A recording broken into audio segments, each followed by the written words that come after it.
Welcome back to Gil's Arena, presented by Underdog Fantasy. Whoa. Back out here, last show of the week. Keep that energy going. Who got Kyrie? None of y'all? Nobody got him? Right. Got him with what? Try to lock him down. Oh, shit, not me. Hey. Damn. And man, we tried to warn you. Don't mess with that man. But this is Gil's Arena, presented by Underdog Fantasy. As always, we got the legend Gilbert Arenas here with us. I know already. Yeah, I wasn't gonna say that. Look at that. Already dribble drop. It'll dry up in a second. Already drooling. And we got Cemetery Larry, also known as Rashad McCants. I appreciate that. Cemetery Larry. I like the adjustment. It flows. Yeah, it feels so much better. It cuts glass, as they say. And Kenyon Martin is back here with us.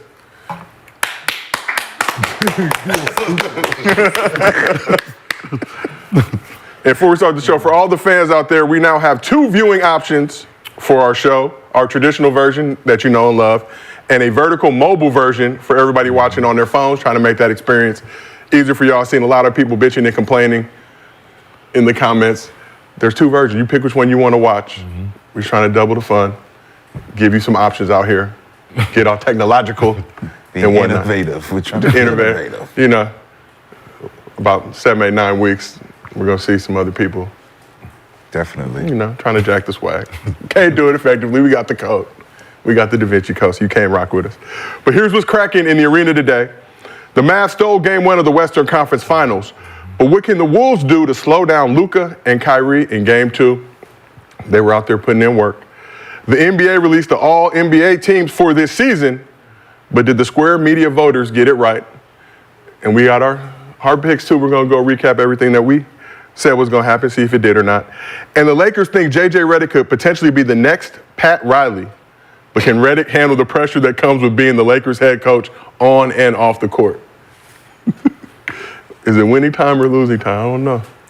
But before we get into all that, as always, this show is brought to you by Underdog Fantasy. If you have not done so already, download the app, use promo code GIL, and you can receive up to $250 in bonus cash and a special pick'em. So I believe we have the picks for tonight. These are the most popular. Tyrese Halliburton, higher 19.5 points. Siakam, higher 3.5 assists. Obi Toppin, higher 9 points. Kenny, I believe you picked him Game 1. Yeah, that shit was 7.5. He did that in the first. As soon as he checked in. He did that in the first quarter. And Drew Holiday, coming off his season high 28, higher 14.5 points. So go ahead, get it going. You know, if you want to make some bread. If you don't, do what you want to do. Don't listen to us. Yeah, What do we know? I like 2 of those. Okay. Yeah, which ones you like? I think I'm going to keep rocking with the Obi. And, Yeah, now you know, huh? yeah. And then Drew Holiday. For sure. Yeah, he gonna sit in that post, so I'm gonna rock with those 2. All right, well, listen to Gil if you want to make some bread. As always, we do MostlyFans at the end of every single show. If you drop a good question in the chat with your Underdog Fantasy username and we use it on the show, you get a $50 bonus to your Underdog Fantasy account. If you send us a video at mostlyfansgil@gmail.com, keep it under 30 seconds. You can ask us anything you want. Doesn't have to be just basketball questions, but if you're an Underdog Fantasy user, you get a $100 bonus to your account.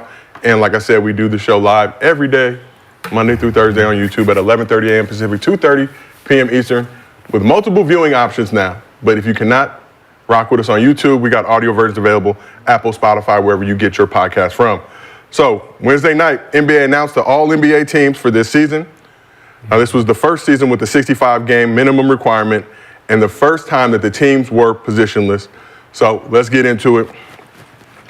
On the first team, MVP Nikola Jokic and runner-up Shai Gilgeous-Alexander were unanimous picks, receiving all 99 first-place votes. And they were joined by Luka, Giannis, Tatum, a very international heavy squad, although SGA did play in America coming up. So Jalen Brunson and Anthony Edwards secured the 2 top spots on the second team, with both making their first ever All-NBA teams, and were joined by KD, Kawhi, and AD. And the third team featured LeBron, Steph, Sabonis, Tyrese Halliburton, and D-Book. So Bron extended his record, making his 20th All-NBA team, and is the youngest and oldest player in NBA history to make an All-NBA team. So that's how it broke down. This is the final list according to the Square Media, 99 voters. Shortly after the regular season ended, though, our Gills Arena crew gave their All-NBA picks. So let's see how close that you guys got to the actual list. You good? I don't see it. It's coming. Yeah. So we're gonna. Damn. I'm sorry. I'm sorry. We gotta build up the anticipation. So let's start with Rashad's All NBA picks. So Shad, you got 4 right on the first team, 3 on the second team, 3 on the third team for a total of 10 out of 15 correct. Not rolling. The voters betrayed you. No. I fucked up with the Luka Ant, but I like Ant. I was just picking Ant because I picked Ant, but I knew Luka was gonna make This nigga's crazy. Yo, something serious wrong with you, man. You know that? Antonovich. Huh? Hey, you know something wrong with you, right? With what? You do know this man was third MVP voting and led the league in scoring, like right? I said, I picked Ant because I like Ant. It was a bias. I understand, but you just damn going with the facts. Yeah. You just go. I picked him because I'm biased. You don't mind. You just said fuck it. Yeah. It's just like you saying, you like Kyrie over Luka. No, I like it, but I'm not gonna put him on second team because I like him more. I guess it's, I was hoping. Because I like him more, I'm gonna be logical when it's time. I was hoping, Okay. You was who? I don't think I put Giannis on mine. You what? Damn, Gil. On first team? Y'all boys crazy. I was torn. Bonus too. Yeah. That was a close one. Y'all crazy. Yeah, Yeah. for sure. Okay. So now let's move on to Kenyon's picks. And this was when was this made though? I believe back in April. Yeah. Oh, day of the live show. Oh yeah. So Ken, you got 4 right on the first team, sacrificing a perfect score out of respect of Embiid, who was ineligible. Yeah. But nonetheless, you had to show your love. And 2 on the third, 2 on the second team, and 2 on the third team for a total of 8 out of 15. But again, I'll preface that Embiid was ineligible, but nonetheless. Who did you put there though? The same thing I did.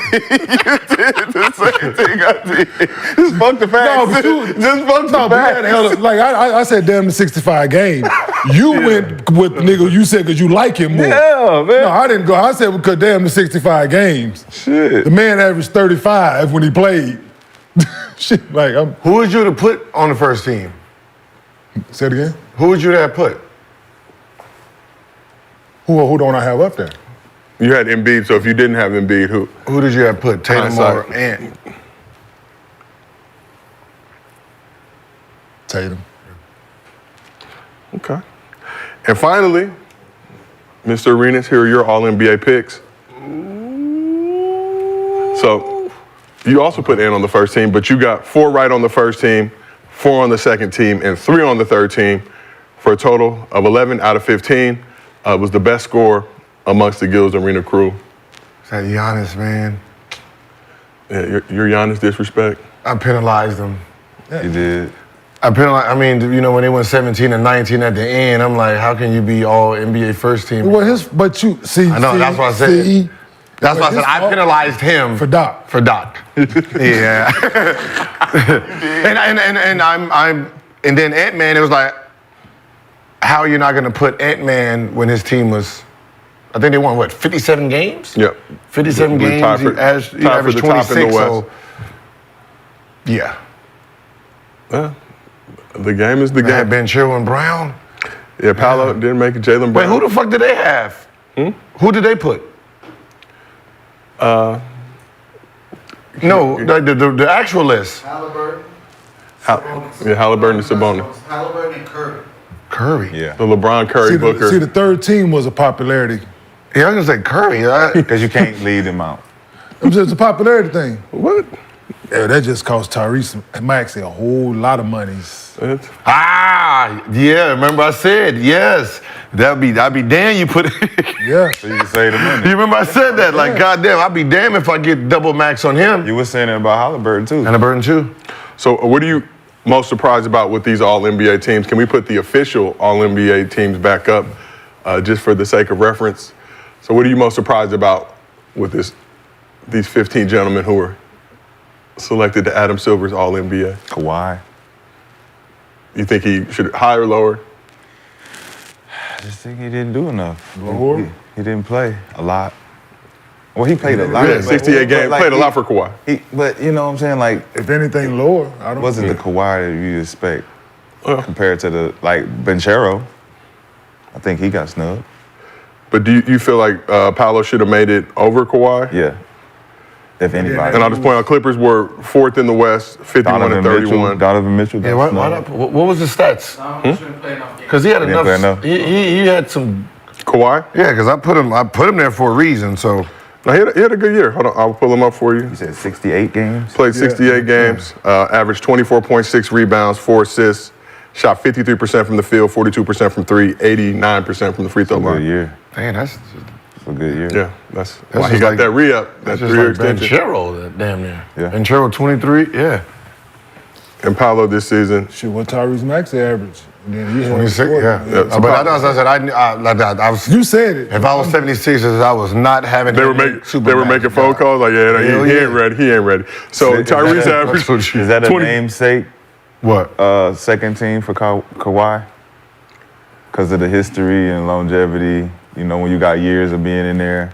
I think And you have a was- solid year, and he Bron- has a solid year, just like Bron. Like, Bron has a solid enough year that you can't even say he not. If people would have put Brown on the second team and Kawhi on the third, it's like I can't complain because on either one. I mean, who made it? I No, wouldn't. actuality, LeBron belongs on the second team. Yeah, over Kawhi. Over Kawhi. Kawhi. I think what Lakers were 3-0, or Brown was 3-0 against the Clippers this season. So this has nothing to do with team success, though, right? Well, I mean, it should, but it they should, were- but if you got Jaylen Brown not making the list, But how good the Jaylen Celtics Brown- did. I'm saying, but the Clippers I mean, supposed to have been this, Big Four, all this. supposed to be LeBron, higher? I know- Well, you're talking about record Jaylen Brown. Who is he going to be in front of on the first team? I'm not saying first team. I'm just saying not even making. Oh, Jaylen Brown. I'm thinking Yeah. Jaylen Brown. Because you had Jaylen Brown I had Jaylen on Brown. your third team. Yeah. So it would have been Booker off. I would have been cool with that. I would have been cool with that, too. Nah, Booker stats is, But still, and his team is. I mean, they was 5.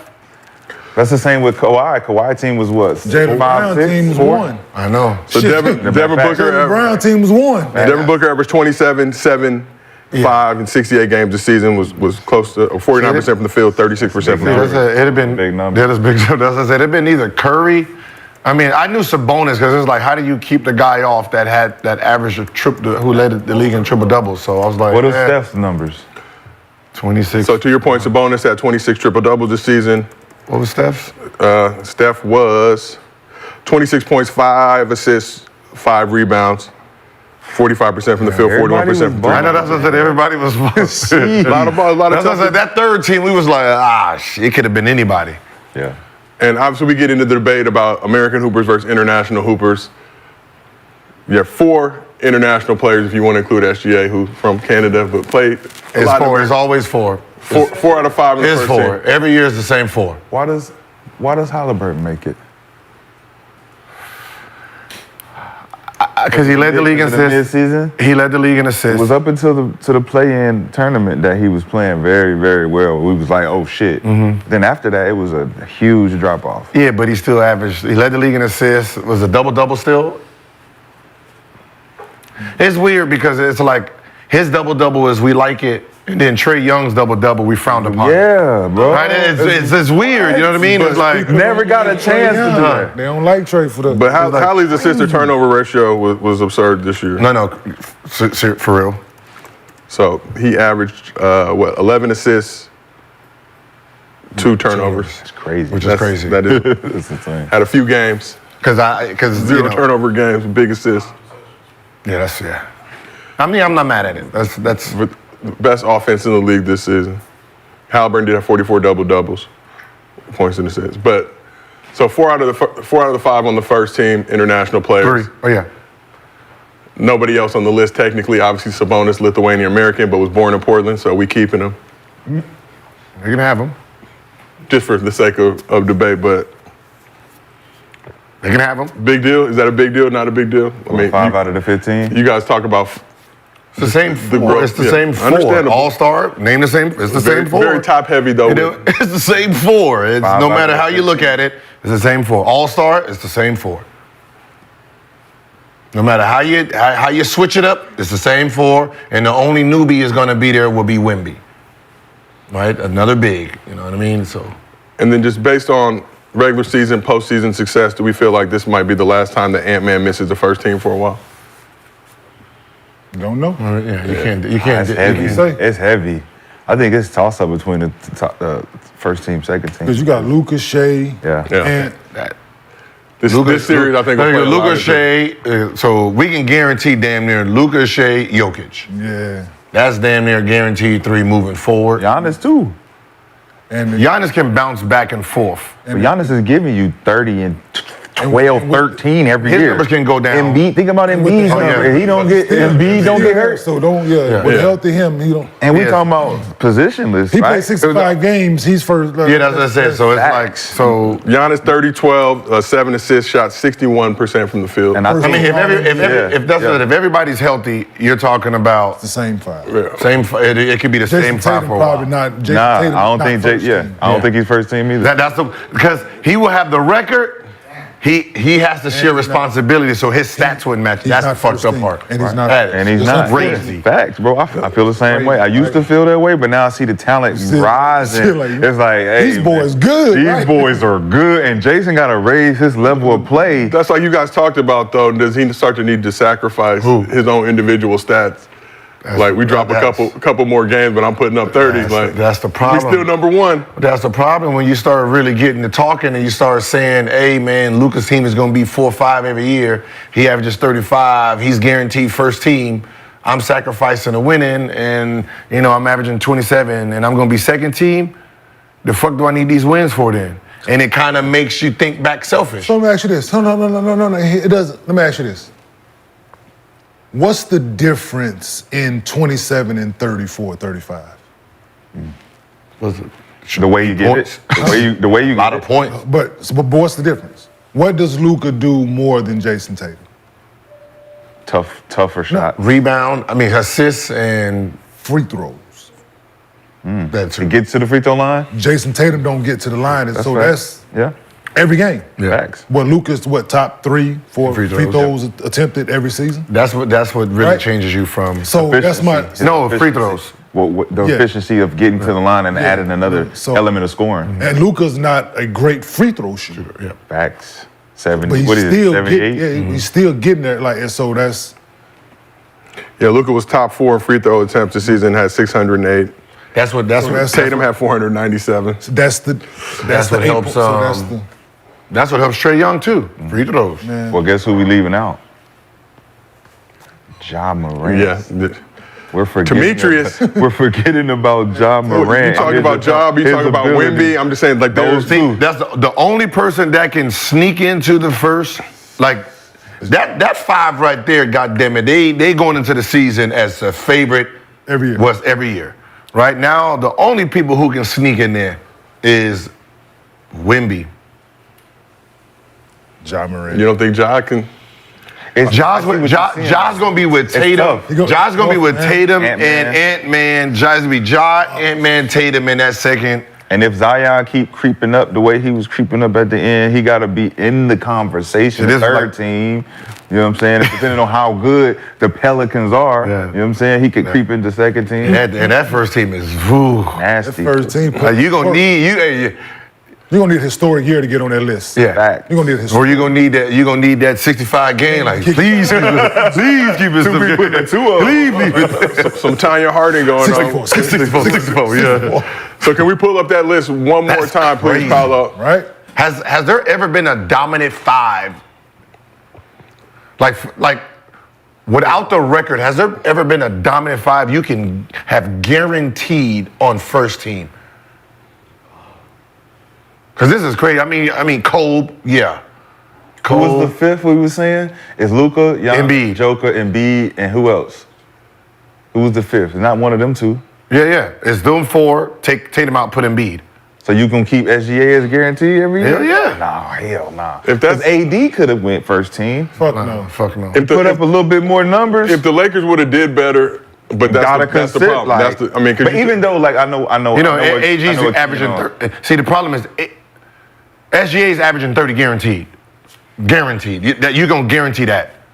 But it's not. Next it's year. not first team. It's not a first team 30. It's No. my team Team needs it was- 30. It's my his team team is- needs 30 for me. If it's but number if one it's- in the West, like, if his team was 3rd in the West, he's still his first team.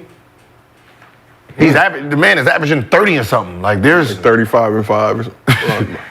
His number, that's what I said, his numbers didn't go up. Luka's is, even if Luka goes down to 33, 32, 31, he's still first team. KD pushes to 30. We keeping him down. He's too. He ain't. But that's what I'm saying. He got to do more than just score. Everybody who's on KD was solid. Everybody who's on second team, you got to rebound. right? Guaranteed second team. They're older, because everybody. So they're not going to be pushing them young. Jason Tatum doing more.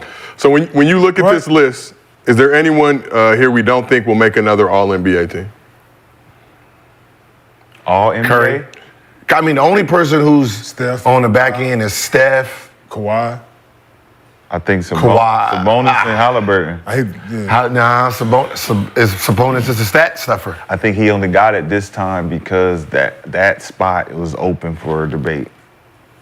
That spot was open for a debate, and he got it just because they're talking about Bam should have deserved that spot. Hell no. Right? And that's, I said the same thing. I'm like, well, Bam got all defensive, and he was ranked, certain first team. I mean, he did average a double-double. I mean, finalist for a defensive. So they're like, well, why he get this and then he don't get this, and then Sabonis didn't get none of this, and then he put. So it's like just the conversation around it for Sabonis, boom. But then I look at Halliburton, I'm like, man, you got other guys that play at a higher clip. And even though the assist thing is the assist thing, but it's not you could have played with that third team any way you wanted to. Yeah, that third team. You could have just pulled it from a hat. You could have put 10 names. If you'd have put Jaylen Brown in there, everybody would be like, all right. You could have put Bam in there. You could have put Maxey in there. Everybody would have been like, all right. Dame, Trae Young, like they all mad right now. They all like, man, what the fuck we gotta do? How he get it? And we've been waiting 6-7 years to get here, and he just creeped in with a what he averaged? 19 and 13. 19 and 11. 19 and 11. 19 and 11. He creeped in with that. That it creeped in? Yeah, because Dame, like, man, I averaged 30 and 6 and 6. I ain't even getting that. Nah, you was averaging 30 until you got Doc. Now just like it's nasty work out there. So let's talk a little bit snubs. There's only 15 spots on the All-NBA team. Naturally, some guys are not going to make the cut. So Jaylen Brown just missed making his second straight All-NBA team. He was amongst that list. He finished 16th. He made it when he needed to make it. Trust me. Hey, he ain't tripping. Yeah. Man, he like, shit, last summer was great. Once I got that bread, it's like, I don't got to make one for a couple more years. Man, I got 3 years, man. Y'all good. So other players not making the list that we talked about include Paul George, Maxey, Gobert, Wemby, Zion, Paolo Banchero, De'Aaron Fox, Bam, DeMar DeRozan. Who was the biggest All-Star, All-NBA snub this season? Maxey. Tyrese Maxey, man. Tyrese Maxey. Like, the way he played, the way he held the fort down when Embiid was out. Making it to the playoffs. Yeah. Still with a struggling Embiid. And it's costing him a whole lot of money. What was his numbers compared to? You're a free agent this year. Yeah, what was his number compared to Steph's? They're the same, right? So Maxey averaged 26 points, 6 assists, 4 rebounds, played 70 games, 45% from the field. And what was Steph's? Steph was, we got Doogie Howser. 26, 5, and 5. So they're the same. 45, 41% from 3, 92% from, One made the playoffs, one didn't. It's popularity. Like I said, it was a popularity thing for third team, I think. We're just, obviously with the square media, some of those guys that are mainstay. They're going to vote for LeBron, they're going to vote for Steph, they're going to vote for Book. And the 2 wild cards, like Shah was saying, was Halliburton and Sabonis, right? It's a popularity thing. So like I said, Bron made it. They said they didn't deserve it, but you could have put LeBron on the second team. Yeah, you put LeBron on Kawhi on the third team. You could have. So it's just, I think it was a popularity contest when it came to the third team. So LeBron, NBA record 20 All-NBA selections. Kareem is the next closest with 15. The longevity, consistency, Like, he got records that ain't gonna He not gonna. Will anybody come close to that? No. In our lifetime? No. Damn. No one's physically gonna play that. Physically gifted enough. Like when you're talking about like somebody like Luka and Jokic, genetics go against them, right? They're slow moving today. When they get 35, what do you think they're gonna look like? So you're talking about a guy who, when he was younger, he was at a 44-inch vertical. Right now, he's slowing down. He got a 40 41, 40, right? You know, that's at that height. You know, it's very, that helps. And Kobe and Duncan also have 15 All-NBA selections in their career in addition to Kareem. But yeah, that's why I said when you look at Duncan, 5 more seasons. when he got older, it looked like he was like when Dirk was getting older, it looked like it. Like this is genetics. Like you got to be somebody who genetically can last 6, 7 years when everybody else would be falling down. Who's the pappy?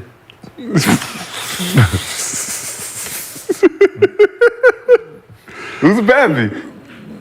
Who's some goddamn pappy? Shit. Michael Jordan. I mean, Shit. Shit, where that nigga at? Where that nigga at? But it might be Michael Jordan. Shit. Here you mentioned Luka, just looking at it, based on where he's at now, Luka will probably have the best chance to do it, obviously, like you said, if his body can sustain. But by making All-NBA, Luka is now eligible for the largest contract in NBA history in 2025. He can sign a 5-year, $346 million Supermax. So at just 25 years old, Luka already has 5 first-team All-NBA selections. So let's take a list that, gentlemen, he has more first teams than more than Steph, AI, Westbrook, Chris Paul, T-Mac, D-Wade, KG, Jokic, and Dirk, to name a few. And he only 25. So does Luka deserve more love for the success he's had so far in his career? More he's getting. I mean, he keeps getting awards. So what else do we need? It's not like he's getting snubbed and we're like, damn, look at these numbers. 5. He's in front of a whole You shitload can say of generational at this point, though, just from what he's accomplished at 25. But obviously, Mavs still in the postseason. What would winning a ring do for Luka's career?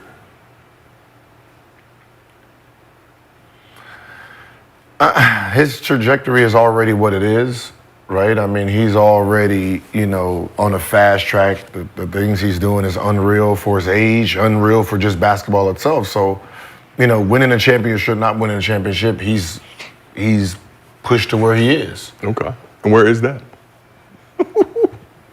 Right now, if he stopped right today, he's first ballot Hall of Famer with those stats, which is crazy. You say top 15, top 20? Ever? There's gonna be some conversation. I don't know. I mean, longevity is a thing. Yeah, for sure. Right? If we're talking about just talent, right? And T-Mac is not top 75, but if you say, all right, We going on numbers. if we're going on just whose ability, you can't. He was a small forward. You can't find five small forwards that's better than him with just straight natural talent. But his numbers is what kept him out of it, not what he can do individually. Huh? Talking about Tracy? Oh. Longevity, the numbers itself. I'm about to say shit. I thought you said you can't name 5 better than Luka. I was shit. I was about to. Oh yeah, shit, yeah, I thought about to, What? I was talking about just Mac itself, to keep him out of the top 75. I was from Tracy. Yeah. Oh, you was about to talk about the Tracy first. Yeah. But just your longevity helps, right? That's the point of greatness. Greatness is not a year, 2 years, 5 years thing. It's as you have to be able to sustain it. It's like a number 1 hit. Right? You can have a number 1 hit and do all that, and then the next year you nobody.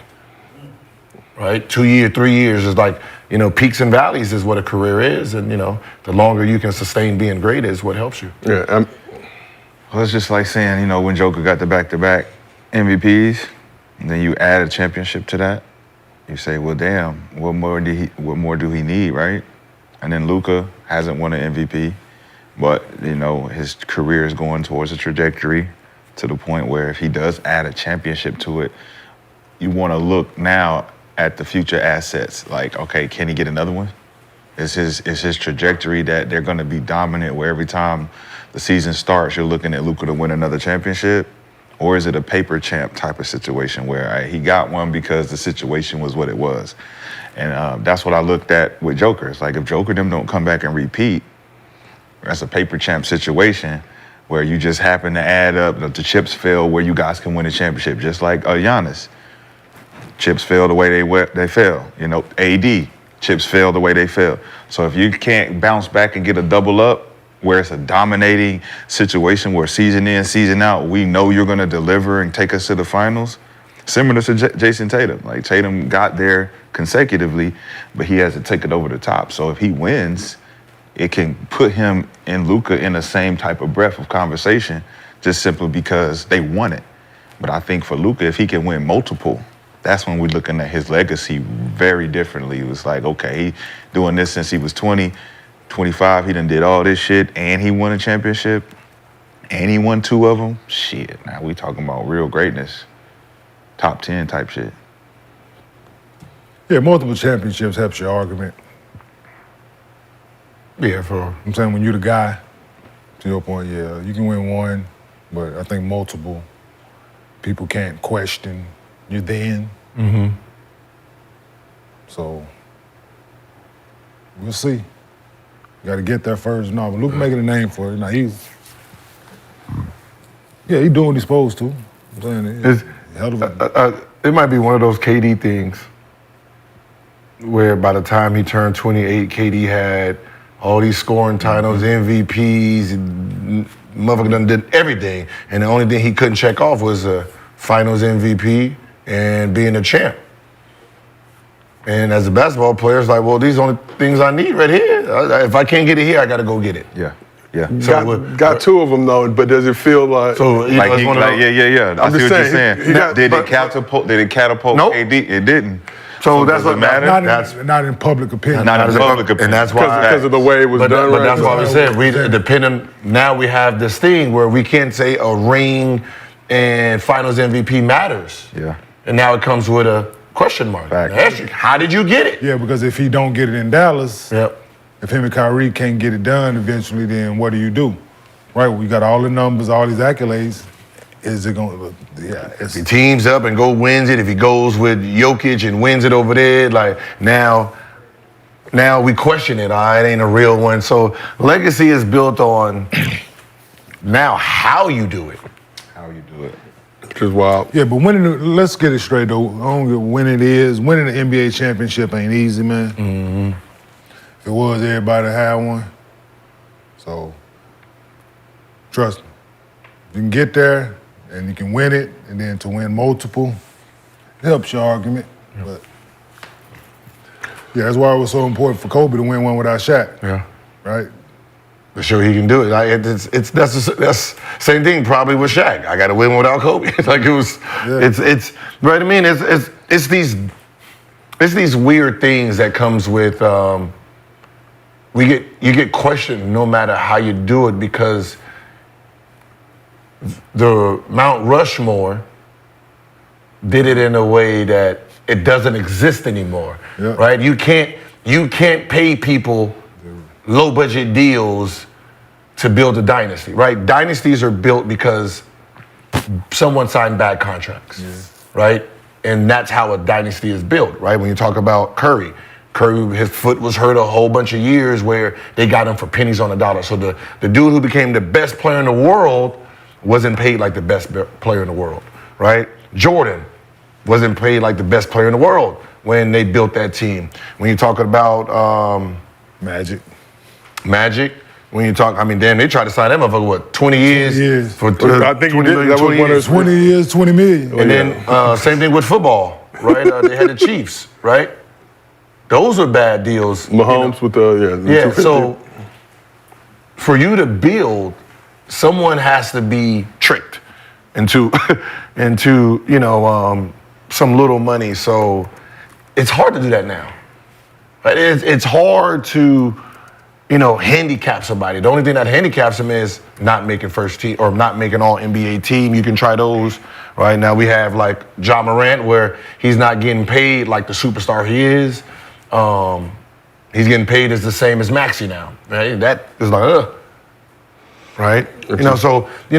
Depending on, the luck of the draw, depending on who's going to be the next legacy team. Yeah. Well, I look at the legacy as the Mount Rushmore, as you said. There's only 5 players who've been able to do the back-to-backs. Maybe 6. Is Tim Duncan, did they do back-to-back? All right, so you got Magic. Spurs never went back-to-back, right? I remember the year they were supposed to. They never went back to They back. never won back, so can't include Tim. So you got Magic and Bird, they both did back-to-backs, right? Mm-hmm. Then you Jordan. got Kobe, Jordan, back-to-back, and then LeBron. Shaq too. So 6. Shaq, LeBron. So that's why LeBron is so KD, close Kyrie. to all of them. KD. Kyrie, yeah. Kyrie didn't do back. Kyrie- No, Kyrie KD, Curry. Yeah. KD and Curry. All right, so that's what's that? Bird doesn't have back-to-back. No back-to-back for Bird Bird. don't have a, no, Magic interrupted that. Magic got back. Isaiah Thomas. Isaiah Thomas. Isaiah Thomas. So you see the handful of guys who showed dominance by Let it be winning known. back-to-back titles. So let it be known. Cement themselves as saying that we wasn't a paper champ. We came back and did it again. Like, I think that that's important for the legacy. And I think those guys who was on those teams that led those teams feel that way too. It's like, well, it ain't about the stats or the MVPs for that. It's the fact that we came back and did it again. We came back and was dominant again. And we did it with the team that drafted us. Yeah, that's what I said. It's the times are very different. Like, you think about when Kobe won his 3 championships, he was so damn near on a rookie deal. Damn. So, you know what I mean? And then his first deal was 79. What, 76? Was it 79 million back then? That $79 million max. So it's really, like, you got to be very smart. It's like if OKC, if they win some championships, they can end up becoming a dynasty because the money is so little with them. When you do pay them, it don't affect your team. So you mentioned OKC, so let's get into some other info in regards to these All-NBA teams. SGA is eligible to sign a 4-year, $294 million Supermax in the 2025 offseason.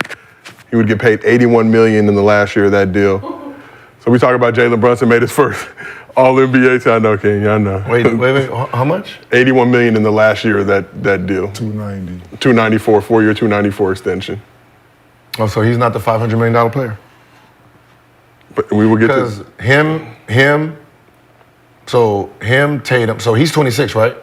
25, I believe. About to be 26? Yeah. So him, Tatum. 26 in July. Yeah, so him, Tatum, and Luka, they're in that same age group. So you say he signed for 290? He can sign for 294 in 2025. And what can Luka sign for? 346. You see how big a difference that is? Yeah. At the same age? It's a lot of bread. Yeah, you know what I mean? So, like, Luka and Tatum, I want to know what the fuck Tatum's going to get. Well, Tatum, I believe, can, let me pull it up, but Tatum can do, no, he can go 340 something, I believe. They go 349. He can get the most. Yeah, so he can get the most, yes, because he came in before Luka. 349, I think they said. He can make more than Jalen Brown. I know Of course, that. yeah, he came in before. So Luka, I think 315 is or something like. Oh, let me see. Yeah, so Luka and Tatum, when they get out of this deal, they might be pushing that $500 million contract. So we're gonna talk about that in a second. Brunson made his first All-NBA team. Isn't eligible for a Supermax contract because he signed with the Knicks as a free agent. But by making their first All-NBA teams, both Ant and Halliburton earned an extra $41 million on their deals. So we talked earlier this season how it appeared that Hallie was playing through a sore hamstring to reach that 65-game threshold. Will we continue to see guys playing through injury to stay eligible for All-NBA teams? And do you think that is good or bad for the league with the 65-game minimum? We've seen it. We witnessed it. We witnessed that players became selfish to their contract, which is how it's always been. When you have incentives in your deal, right, and you got these extra bonuses and you need to do some certain things, right, rebounds, free throws, whatever, you're playing to your contract, right? So the fact that it's 65 and there's extra $40 to $80 million on the line, of course.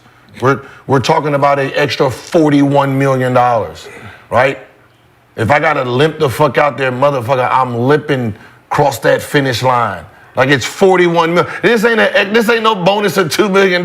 It's an extra $41 million, 80 something. I am good. Yeah, be at home. I need a new knee, just so I can get it. And we seen it. We seen Donovan Mitchell go down trying to get back up. We seen what happened to Embiid, right? So yes, right. Some people are gonna make it. There's gonna be more that hurt themselves trying to get it. We seen Kawhi. $41 million. Same thing with Kawhi. Kawhi got it. He tried everything to get past it, and we didn't see him in the playoffs because of it.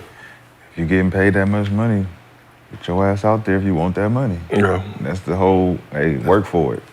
Work for it, right? That's what the owners put that shit in there. Like, there's so many guys when the deal extension things started to come up, when Alan Crabb and Alec Burke and all them got that big money because they had money sitting that they had to give away to bad contracts.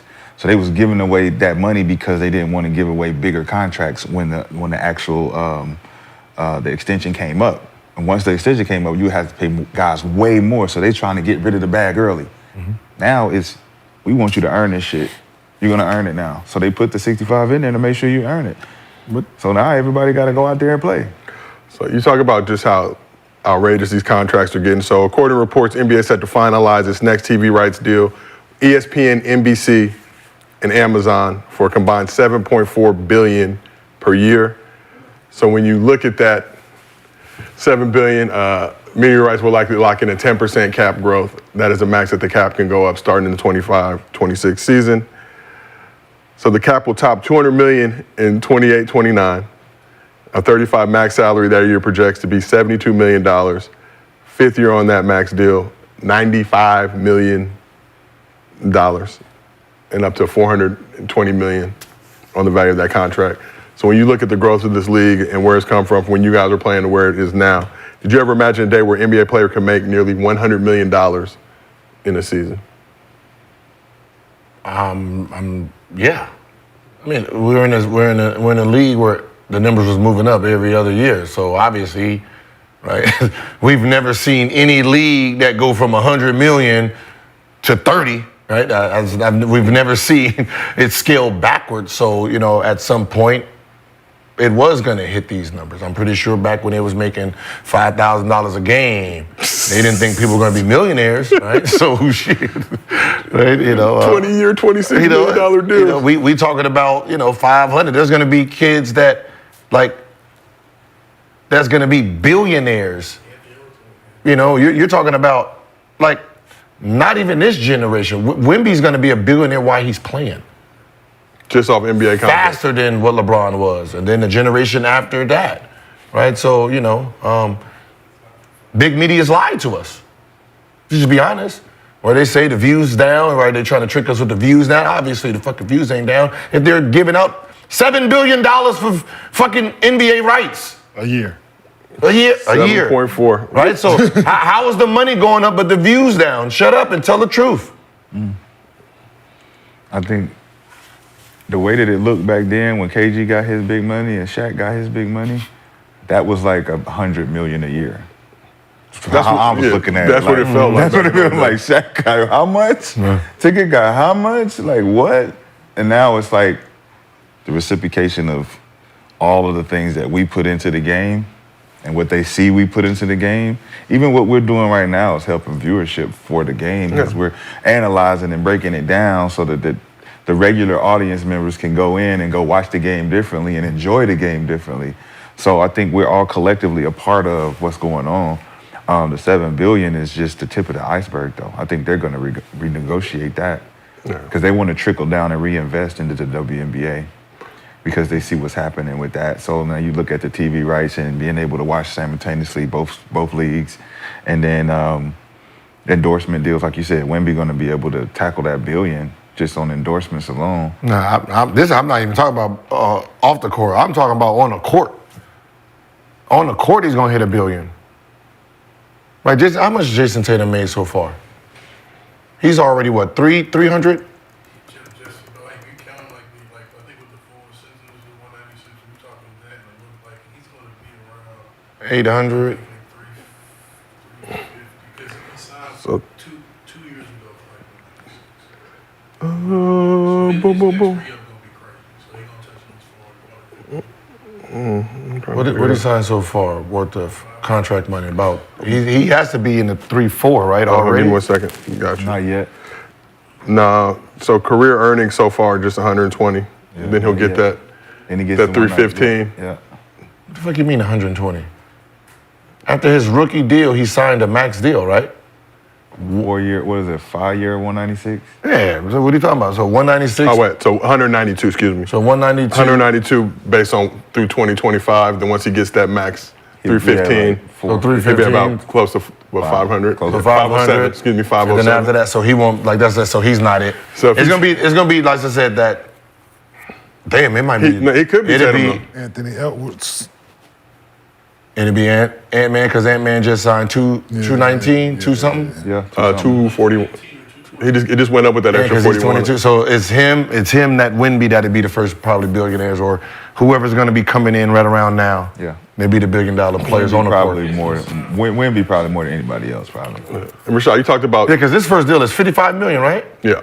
Yeah, Yeah, it's bread time. You talked about this show and helping the growth of the league. So just had to announce to you guys we are also all eligible for Supermax extensions from Underdog Fantasy. So break some bread. Supermax. yeah, we got the Max Magic Johnson deals. We hit the game's minimum. Got the 20 year. 20 mil. We officially hit the game's minimum today. And then lastly, obviously with this new deal, TNT getting pushed out the paint means the end of Inside the NBA after next season. We talked about it last week, but They're going to land on one of them, so they'll be all right.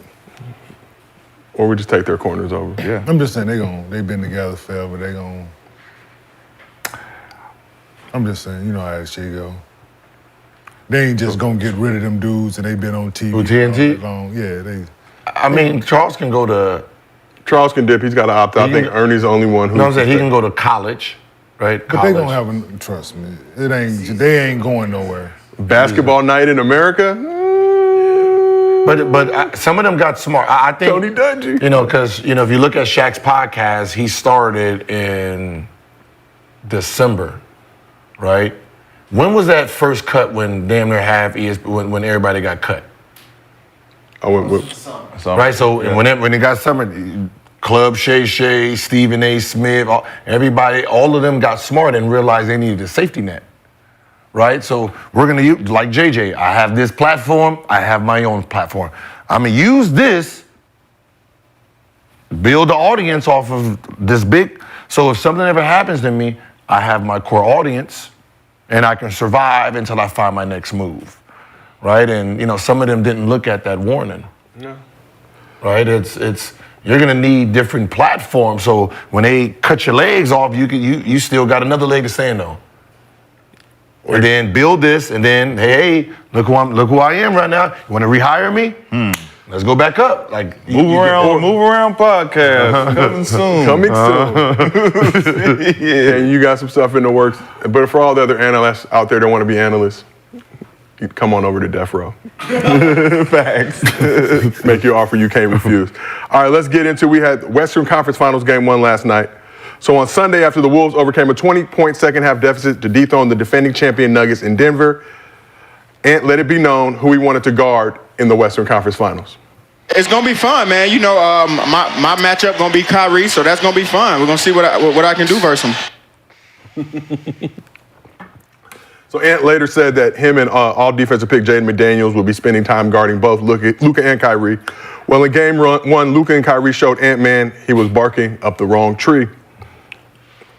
So Kyrie was cooking in the first half, scoring 24 of his 30 points to keep the Mavs within striking distance. Kyrie was 11 for 14 in the first 2 quarters of the game. Jaden McDaniels was getting it done offensively for the Wolves with 19 points in the first half. He was 5 for 6 from 3 in that half. Game was back and forth with 14 lead changes. Things got turned up in the second half. Early in the fourth quarter, the Mavs were down 5. Luka took over, scoring 7 straight points. It's part of a 13-0 Mavs run to take an 8-point lead with a little over 7 minutes remaining. Luka scored 15 of his 33 points in the final period. Wolves came clawing back. Cat and Ant-Man hit back-to-back threes to give Minnesota a 4-point lead. Then Luka and P.J. Washington returned the favor with a pair of threes of their own. Let's go. I think it was going to hit the rim.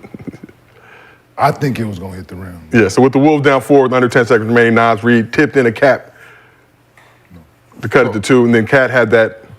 Okay, I've never jumped that high. That offensive goaltending. Yeah, that's what I've never jumped that I'll tell high. you what he did, right?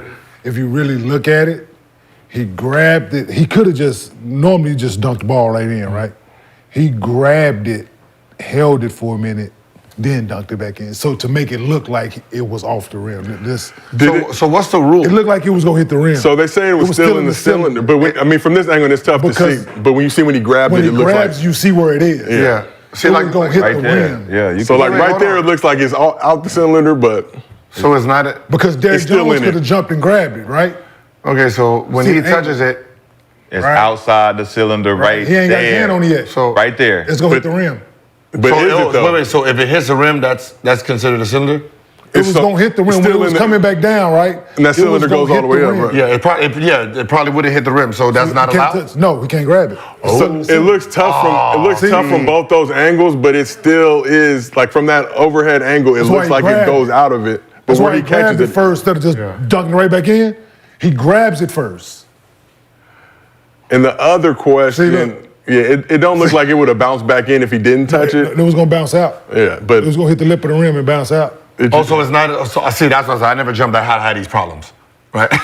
I ain't got to worry about that. So that's your expertise. Yeah, I used to grab it off and just try to throw it, but yeah. So Luka and Kyrie combined for 63 points. Luka had 33, 6 rebounds, 8 assists, 3 steals. Kai had 35 rebounds and 4 assists. PJ Washington had 13, 7 rebounds, 2 blocks. Derek Lively had 9 points, 11 rebounds, 2 blocks. Cat, Ant, and Gobert were combined 0 for 10 with Lively as their primary defender, just food for thought. So Ant-Man had 19, 11 rebounds, 8 assists, but he was 6 for 16 from the field, 5 for 12 from 3. Like I said earlier, McDaniels cooking had 24 and 4 rebounds, third straight 20-point game. Cat had 16 points. What? Okay, go ahead. What were you saying? No, go ahead. No. Cat had 16 points, but was 6 for 20 from the field, 2 for 9 from 3. Gobert had 12 and 7. Nasri came off the bench with 15. So Mavs got their first Game 1 win in the Jason Kidd era. They were previously 0-5 coming into this game. They improved to 5-2 on the road this postseason. So after the game, Kyrie was asked about Ant's comments before the series started. Kyrie, you at home minding your business the other night. Yeah, what about it? You with your beautiful family just chilling, probably having a nice meal, and then the young fella says, I got Kyrie. And you said, excuse me? Yeah. And he said it again. He said, I got Kyrie. Yeah. That's the most aggressive you've been in a long time. Yes, sir. I know that had to irk you a little bit. Yeah, use it as a motivation. You know, when I was sitting at home and I saw it, I was like, it's just a nod of respect. And that no fear mentality that he has is why I love him as a competitor and why I love him as a person. But when we're on that court, I know he's gonna give his all. I'm gonna give him my all. And at the end of the game, you know, it's all love. And we're in between those lines. He knows what it is, and I know what it is. So what lesson did Ant-Man and the Wolves learn in Game 1? The same lesson I learned when I said something about Dwayne Wade. Some people you just got to shut your mouth about because they take that shit personal. But, you know, like we said it here, like we knew that was going to trigger someone like Kyrie, and it showed in the first half. Like right now, if you think about if Kyrie would have started the first half like he started every game before that comment, y'all would have probably been up 20. But the fact that he took it personal and he showed you and held them together the first half with 20-something points. Like telling Kobe, I'm gonna shut you down. I'm a Kobe stopper. Right, think about them people. Now I'm a Kobe stopper. I'm a Jordan stopper. Rashad, I see you shaking your head. That wasn't the energy that he gave off. He challenged. He took the challenge. I mean, if we all watched the game, right? All right, Dallas had a scheme. Every time Ant-Man caught the ball, elbows and boxes, we ain't letting you get off on your shit and damn near double teaming you every time you make a drive. The effort he had to put in offensively and defensively is something he wasn't used to. And that's why he got gassed out in the fourth. Now you look at Dallas defense, how they could take breaks and conserve their energy for the offense. It was a great scheme. I don't think Minnesota planned to scheme on Kyrie and Luka until the fourth quarter when they got going. It was one-on-one matchup throughout the whole game. So when you look at how Ant-Man has to guard and McDaniels has to guard with no help, and we just the defensive team, we just gonna see what we can do with these guys by ourselves, it did not fucking work. Yeah. Right? So then you look at the other side, Kyrie not guarding Ant-Man, head up, exerting energy. So he don't have that energy at the end of the game to have 30.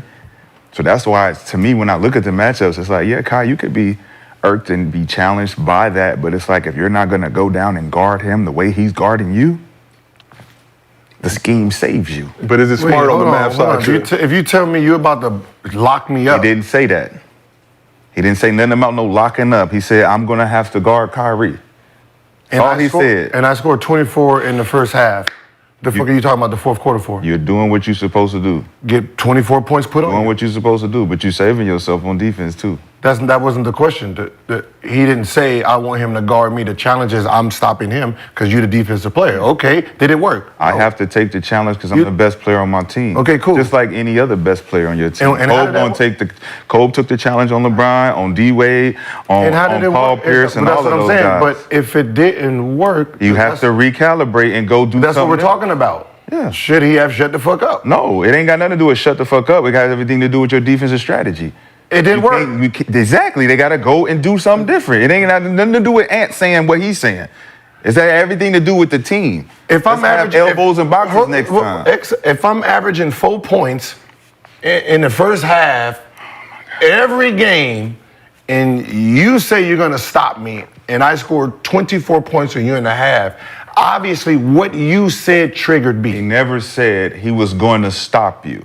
He never said anything like that. You publicly say you're going to guard Kyrie Irving has to step up and stop averaging 4 points in the first half because it's the fucking finals, not because somebody challenged him. Period. He knows what the fuck time it is. I gotta cut it up. But what I'm saying is you're trying to change what he said. He's saying he heard changing what he said. He said I heard what he said, motherfucker, and I took it. Well, You're changing what he said. Kyrie was averaging 7 points per game in the first half. Well, let's put 7 points per game in the Let's put the first half. puzzle together, right? So the narrative against Denver is that Anthony Edwards locked down Jamal Murray. Yes, no? Mm-hmm. That's what he said. No, I'm saying the narrative. I didn't say what he said. I said the narrative. Like, listen to what I'm saying, young fella. The narrative out there with media and everything is that Anthony Edwards is this hell of a defender, right? And that he shut down Jamal Murray during that round. Yeah. Right? That's the narrative.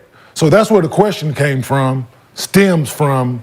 You played hell of a defense on Jamal Murray this round. Got Dallas, Kyrie gonna be my matchup, this, that, and the third.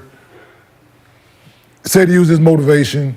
But the narrative is out there that he's this hell of a defender. So that's why it's being brought up by Charles and everybody being talked about, because the narrative out there that Anthony Edwards is this hell of an on-ball defender and that somehow, some way he was going to be able to do the same thing that he did to Jamal Murray that he was going to do to Kyrie Irving. And we sat here on this couch on Tuesday and said, with that mentality, like you can't go say that publicly and you're going to have to exert that much energy having to play this guy. And it showed its ugly head in the first game. So the narrative is out there that he's this hell of a defender and that he was going to do the same thing to Kyrie that he did to Jamal Murray. And we said no. Don't do that. And don't. But he's not the same player as Jamal Murray. That's the thing, right? Jamal Murray don't handle the ball like Kyrie. He's not as crafty as Kyrie. He don't move as gracefully as Kyrie. And you was dealing with an injury. So dealing with that. Yeah, so it's not the same matchup. It's not the same animal, like we said on Tuesday. It's just not. So you can't go into it with that mentality. Is that you got to let the game play out for like itself and not be so rev up to play defense against this dude because it's exhausting, right? You over doing all this trying to stop him and you're not gonna do it. You're just not. Like, you revving yourself up to play defense against this dude. And you play your regular defense that you've been playing and not have to be that excited about guarding him because you still got to go do it on the other end. Yeah, for sure. Right. So the narrative out there is that he was going to stop him. Well, play better defense on him than anybody has. So in the one game that Luka and Kyrie played against the Wolves in the regular season, I think they combined for 69 points. The Mavs won that game. But do we feel like, obviously, Ant coming off of winning the Game 7, feeling himself, just dethroned the defending champ. Did anything he say could be perceived as disrespect? Play the clip again. No. Paulo, can you play the Ant-Man clip again, please? Just for reference? It's gonna be fun, man. You know, my matchup gonna be Kyrie, so that's gonna be fun. We're gonna see what I can do versus him. So let's play the whole interview. First him. Yeah. My matchup is gonna be Kyrie. Because the narrative out there is that he's this great, that what he just, because they talking about the whole thing. Coming off playing Jamal Murray. It's like you don't want to get. It's the same thing. Why are you upset that he took it personal, dog? Why are you upset that I'm upset? Why are you upset that I'm upset? Why can't I just be fucking upset? Why you gotta jump in? You want to jump in and choke me out because I'm over here like I don't like that shit. That's crazy. That's the crazy part. Yeah. I'm breaking down why I don't like it. Yeah. We still haven't heard. You keep going to the fourth quarter like I'm breaking down why I don't like it. You're being protected, not playing the same kind of defense he playing because the Minnesota Timberwolves is not scheming. They're playing straight up. Okay. No, they scheme. The Dallas Mavericks are scheming. No. So you can stop Ant-Man on the other end. No, does that the have to scheme do is with that it? drop shit. If you was listening to the game and all that shit, that scheme shit is that drop shit. And that drop shit not gonna work like we said in this bitch on Tuesday. Listen, man, Rudy Gobert ain't gonna be a factor because of how they gotta play because he's a liability. If they don't get up on the screens with him, they ain't got a chance at hell. Because Luka and Kyrie just gonna pick and probe until they get him where they want him and they gonna exploit the matchups. What was the score? So Mavericks won. By how much? By 3 points. No, 3 points. what was the score is, Mavs won. this was the point of the score.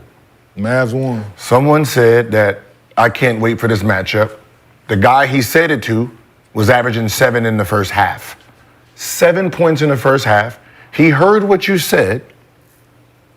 And for the first time, he was ultra aggressive in the first half. It's not the first time.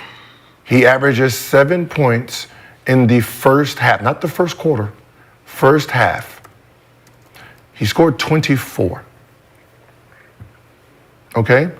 Everybody, history shows when you publicly call out another player, that player hears it, and that player shows up. So 24 for Kyrie was the most in a first half this postseason. He also had 16 against the Clippers in Game 4 in 21 minutes. I'm not, trust me, I know. Yeah, I'm just. Right? Everybody who said, hey, I'm stopping, when they came out publicly and said, I'm stopping Kobe. Huh? What'd he do? See, what you want to do is, this is what you want to do. You want to call me out, right? I bust your ass, and then you be like, why you ain't guarding me?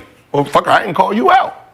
You said you was ready to challenge me. You was ready for this excitement. I gave you all the excitement. Did you come to did you buy your ticket to the circus, goddammit? Because I'm about to show you play something. the clip one more time for this nigga? It's gonna be fun, man. You know, my matchup gonna be Kyrie, so that's gonna be fun. My matchup is gonna be It's gonna Kyrie. be fun. Was it? My matchup? Yeah, it was definitely fun. He almost had a triple double. He it had fun? to go get. He had to keep Was his it fun? team in the game another way. Was it fun?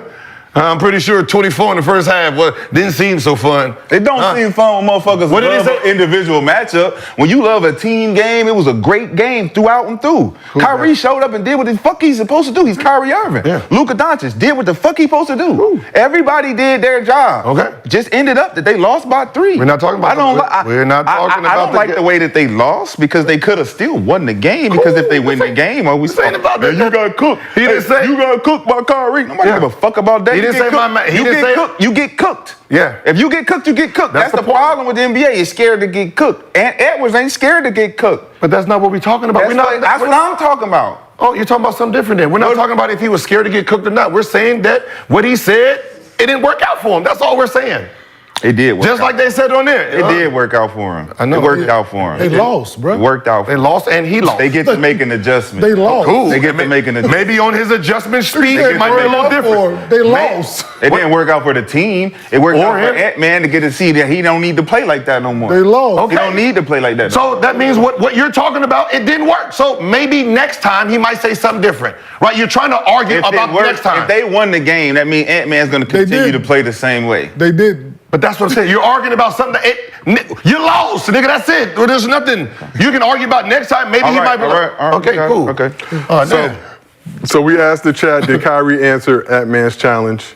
91% said yes, but Rashad, I got it. Is it obvious? Then you always trying to infringe upon my hosting duties. No, I'm just kidding. Is it obvious? Gil, you about to spill more water on your shirt. Fucking around. My shit just dried up, so It I'm did. good. I know. I've been keeping the tally going. Let's all stick together. This boy's crazy. This is a great cop. But let's get more into it. And Rashad, I understand what you're saying. Nobody ever understands what I'm saying. I see all Nobody ever understands. And embrace the challenge of guarding Kyrie. Were you expecting Kyrie to guard and back? Because I think that map scheme of not doing that. No, I wasn't. They have to protect their. They don't play one-on-one defense. And they've already been assumed to not play good one-on-one defense. That's called good coaching. That's called good throughout coaching. The season. Shit, I know I got 2 liabilities. Penalized for playing bad defense. It was because they wasn't playing good team defense. Well, they got 2 liabilities. But the Minnesota Timberwolves played good individual defense throughout the season. Yeah. And this is not a team that you can do that with. Because they got 2 of the best one-on-one offensive players in the league. You can't do that. You got to change up. Yeah, they got to change that drop coverage shot. Whatever they got to change, they got to change. They got to change that drop coverage. I'm going to tell you this shit right now. Are Wolves going to have to go smaller in the series, or just Gobert going to need to either one or 2 things going to have to happen. I don't know what I'm talking about, man. Either you going to have to demand this motherfucker to be up on the screen, Rudy Gobert and Cat, Nasri, whoever your bigs is, you're going to have to put 2 on them and make lively, I'm saying when they made lively, make plays at the free throw line, and Gafford, it wasn't that successful. But you letting these dudes turn the corner and play one-on-one, come downhill, it's a problem, man. It is a problem, because you got 2 of them. Like, it ain't like you got 1 guy that you got to scheme for this shit for. They can swing that bitch and he's coming down. It's an issue. It's an issue, and he's not, historically, he hasn't been up on the pick and roll. So they know this.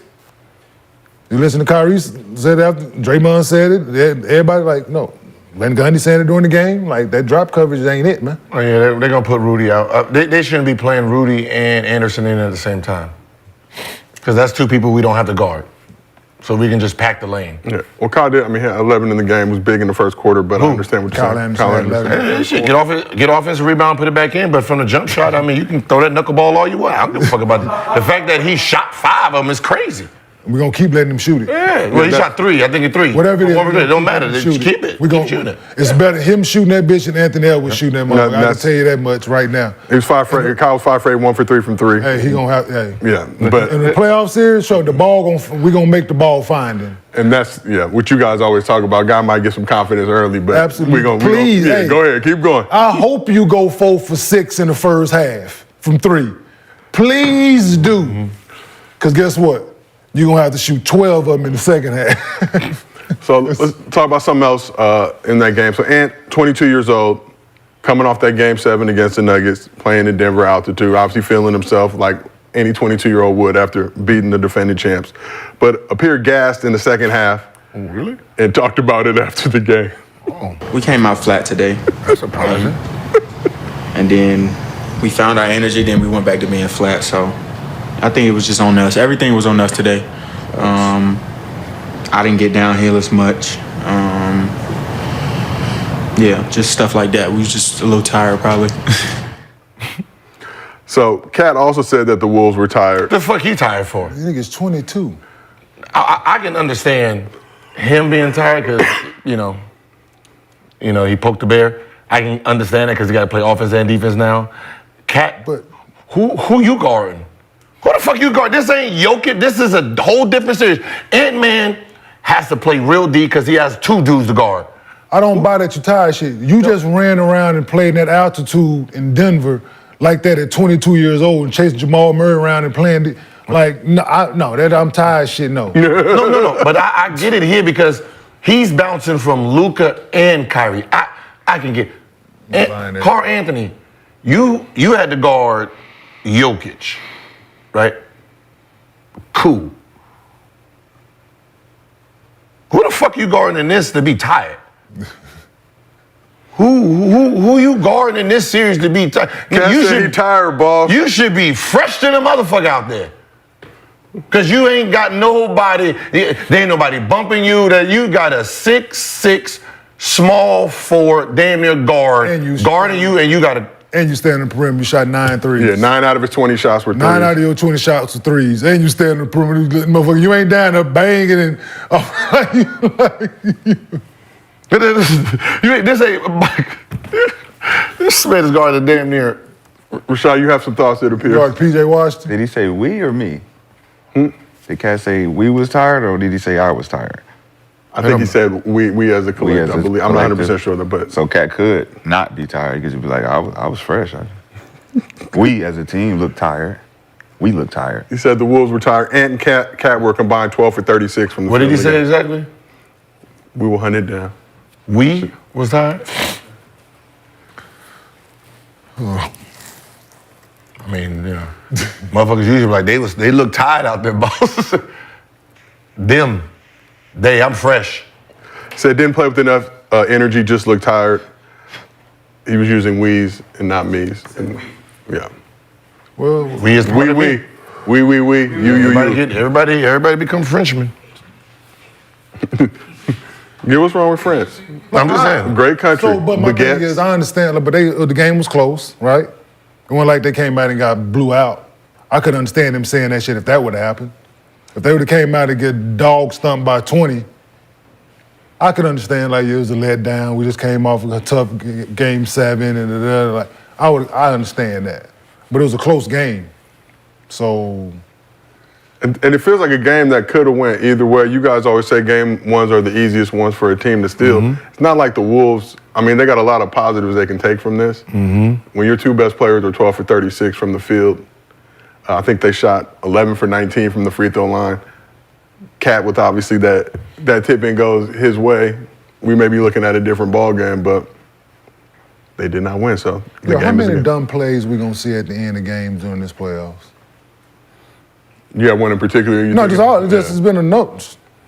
Even the Mavs inbound with the timeout. With the 8 seconds, you know what I mean? And the foul, like Green foul the dude on the 3, like. Yeah. Like how many times, dude? Like y'all, it's happened entirely too much in these playoffs. Like it's wild. Who's the bigger team here? Wolves, right? By far, right? It's not even close, right? Because on Dallas, Luka's the second biggest player on the court. Behind Gafford? Yeah, behind Gafford or Lively when he's playing. So he's the second. I told Derrick Jones. 6'6". Yeah. 6'7". His arms. Yeah, just an arm, long arms. Damn, I thought he was taller than Right, so how do y'all have 49 threes? How is the team that's supposed to dominate inside have 49 threes and the smaller team is saying, yeah, y'all weak down? That was the problem. The problem is you guys are a great defensive team. We didn't beat you with threes. We came inside, beat you inside with paint points. Where Rudy is and Cat is. We came to your house and got to the free throw line and attacked that rim when we're the small team and we're supposed to be shooting all the threes. So Mavs had 62 paint points to the Wolves 38 in the game. That makes sense. I mean, it makes sense where if you're a smaller team, you're gonna, try to keep them out of the lane. Where that's where, just you're supposed to post up and. But if you're the smaller team getting. The smaller team getting inside seems a little weird for a team that has shot blockers and defenders down there. It's a lot of contradiction on.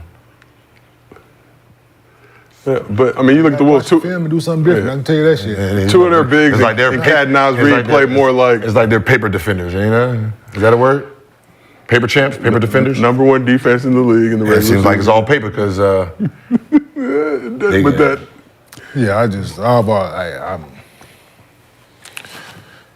they better do something different. Look at this tape, because they got to make a decision what they're going to do about this pick and roll shit. I'm telling you right now. Hey, you remember yesterday you was talking about true percentage, right? You remember that bullshit? Hey, can y'all do a true percentage shooting on 18 for 49 from the 3? How much does that turn into? Because I know they only scored 105. Because I know they took 53s out of damn 90 shots. That seems weird. Like, how does that work? How does that turn into 2s? It translates to like around 55%. 55% if they took all 2s? Well, God. Not if, just with. If you just count a field goal as 2 points. Did you watch the game? Yeah. You watched the game? I watched it on 3 TVs. I watched it twice. So what was Dallas in like a zone? Did you call it a zone? had the bigs back and said that you call it a he zone? experienced the Where first two series he felt like the big was up. Pass shot with no real big presence. There was no flash to the middle. There was no high-low. There was no none of that. So it really come off the pick and roll. We'll match it. We'll switch it. We'll all drop when you do that. Now you got to swing it. Now you got to swing it. Now you got to shoot it. That's what it looked like to me. So that's why I think that they shot a lot of threes is because the scheme worked. And he missed a lot of shots too, but he missed a lot of shots he could have made. Because, like, I'm gonna tell you the mind of where this is coming from. They got one playmaker. One. We make him get off the ball. How we gonna play him? We're gonna go in to make him shoot jump shots, threes. We got one playmaker. We're not worried about Mike Conley beating us off the bounce. We're not worried about Alexander beating us off the bounce. We're not worried about McDaniels beating us off the bounce. We're not worried about Kyle Anderson beating us off the bounce. We're not worried about Cat posting up. We're not worried about Rudy posting up. The only threat really offensively that they have out there that's a matchup problem is Nas Reed. So J. Kidd is playing this shit like he's looking at it and like, okay, this like Rashad was saying, they was boxing elbows, they passing motherfuckers off and they making them other dudes stand and just fire threes up. So, and they gonna live and die by the three or they gonna have to do something different. Like, it's... So you said they can do high-low, right? That'll work? I don't know if it'll work, but they didn't look at it. They should. So whose fault is that? I didn't say it was nobody's fault. I'm just asking, whose fault? I guess it was the Timberwolves' fault. Chris But, you know, Dallas is known for playing the zone. They 49 threes. I mean, They've been playing zone for a long time. I'm weird. So let me ask y'all a When does question. zone come in? Do y'all think, I don't have no idea. Right, zone came in around like what, 2003, right? And right, they zoned in, right? And we didn't sit there and waste our time shooting a bunch of jump shots. We knew how to get to where the fuck we was gonna get to. Do y'all think they gonna blame this, like the coach if they lose the West Coast? Are they gonna blame the coaching situation on dude not being on the front? And being able Did they blame it for? That's what I'm asking. But you know how me they do that. Who? The Timberwolves coach, Finch not being able to be upright. He got the I'm saying, you know how impractical me they joker's do, try to make microphone. it- To try to, Nah, because they were 2 possessions away from winning. but overall, I'm saying the series. I think they're doing a good job of mediating because I see them behind the bench talking. You know what I'm saying? I see them. Are we too down on the Wolves? Because Charlotte, you said it's a 3-point game. No. I'm saying, down. not down on, but it was a very winnable game. that's the point. Yeah. But Are they gonna win a series? Yeah. but the thing You is, think the Wolves are going to win the series? I don't, because I think the Mavericks gonna beat them, bro. You think they're gonna shoot this bad? 49. I mean, they lost by 2. Did you see what I just said, Gil? Yeah, I heard what you said. They're not gonna listen. The way J. Kidd is playing them, just watch it again, bro. They got one playmaker. They got one, and how they guarding him in the pick and rolls. They switching it, switch boxes and elbows. Them dudes ain't. Then they closing out the dude's body, making them they not playmakers off the bounce. I know. And Kyrie, and listen, them dudes had 63, right? Tim Hardaway didn't play well. PJ Washington didn't play well. So Tim Hardaway don't even play. But I'm saying he didn't. No, he don't even play no more. He only played like 5-10 minutes. He played 10 minutes a game. But he didn't get no looks. But I'm saying, Did not take a shot. He didn't take a shot. PJ Which Washington is- played. That's So impressive for Tim Hardaway. it looked like Tim Hardaway is proving a point now. Well, that's impressive for him. That's what I'm saying. It looks like he's like if you look at the last series and they haven't been playing him, it looks like he's purposely He was hurt. fucked He was hurt. No, he came back, but I'm saying he looked like he's like, yo, you ain't gonna give me no shot. It looked like he looked like he gave up. I don't know. Well, that dude's playing well, but I think Dallas gonna beat them. I think the adjustments need to happen on the Minnesota Timberwolves side defensively before we can say who can do what. Because if you don't adjust to what Luka and Kyrie doing, we're looking at the scores being the same, but the outcome being. When the Mavs won the game, it was because Luka hit that shot on McDaniels with what, 30 seconds left? On the right or left? On the right. The three. Step back. Right, That step back three. No, the jumper, right? The jumper, No, the when he two. went right. That shit was a dagger, right? Because that was right after Cat just got called for the goaltending. So that was a tie game. It's like if that don't happen, it's a tie game. Yeah. So you're looking at that possession changes. Luka makes that move because we're up 2. This can seal the deal. So I'm looking at it like, all right, if you get a stop right there, if Luka misses that shot, we got another chance to tie the game instead of actually saying we got to foul now. Like it's the differences between getting a good stop and having a great offensive player, which goes back to my thing with Ant-Man challenging Kyrie, because he knows McDaniels has to take Luka. It's the better player. Like, you got to take that challenge. I don't think Luka wanted that smoke with Luka. Luka cooked McDaniels, and he cooked them. Rather, you know what I'm saying? So it's like Joker. Joker gonna cook whoever in front of him. Kyrie gonna cook. If you wake him up, he gonna cook you even more than he would in the fourth quarter without him scoring in the first half.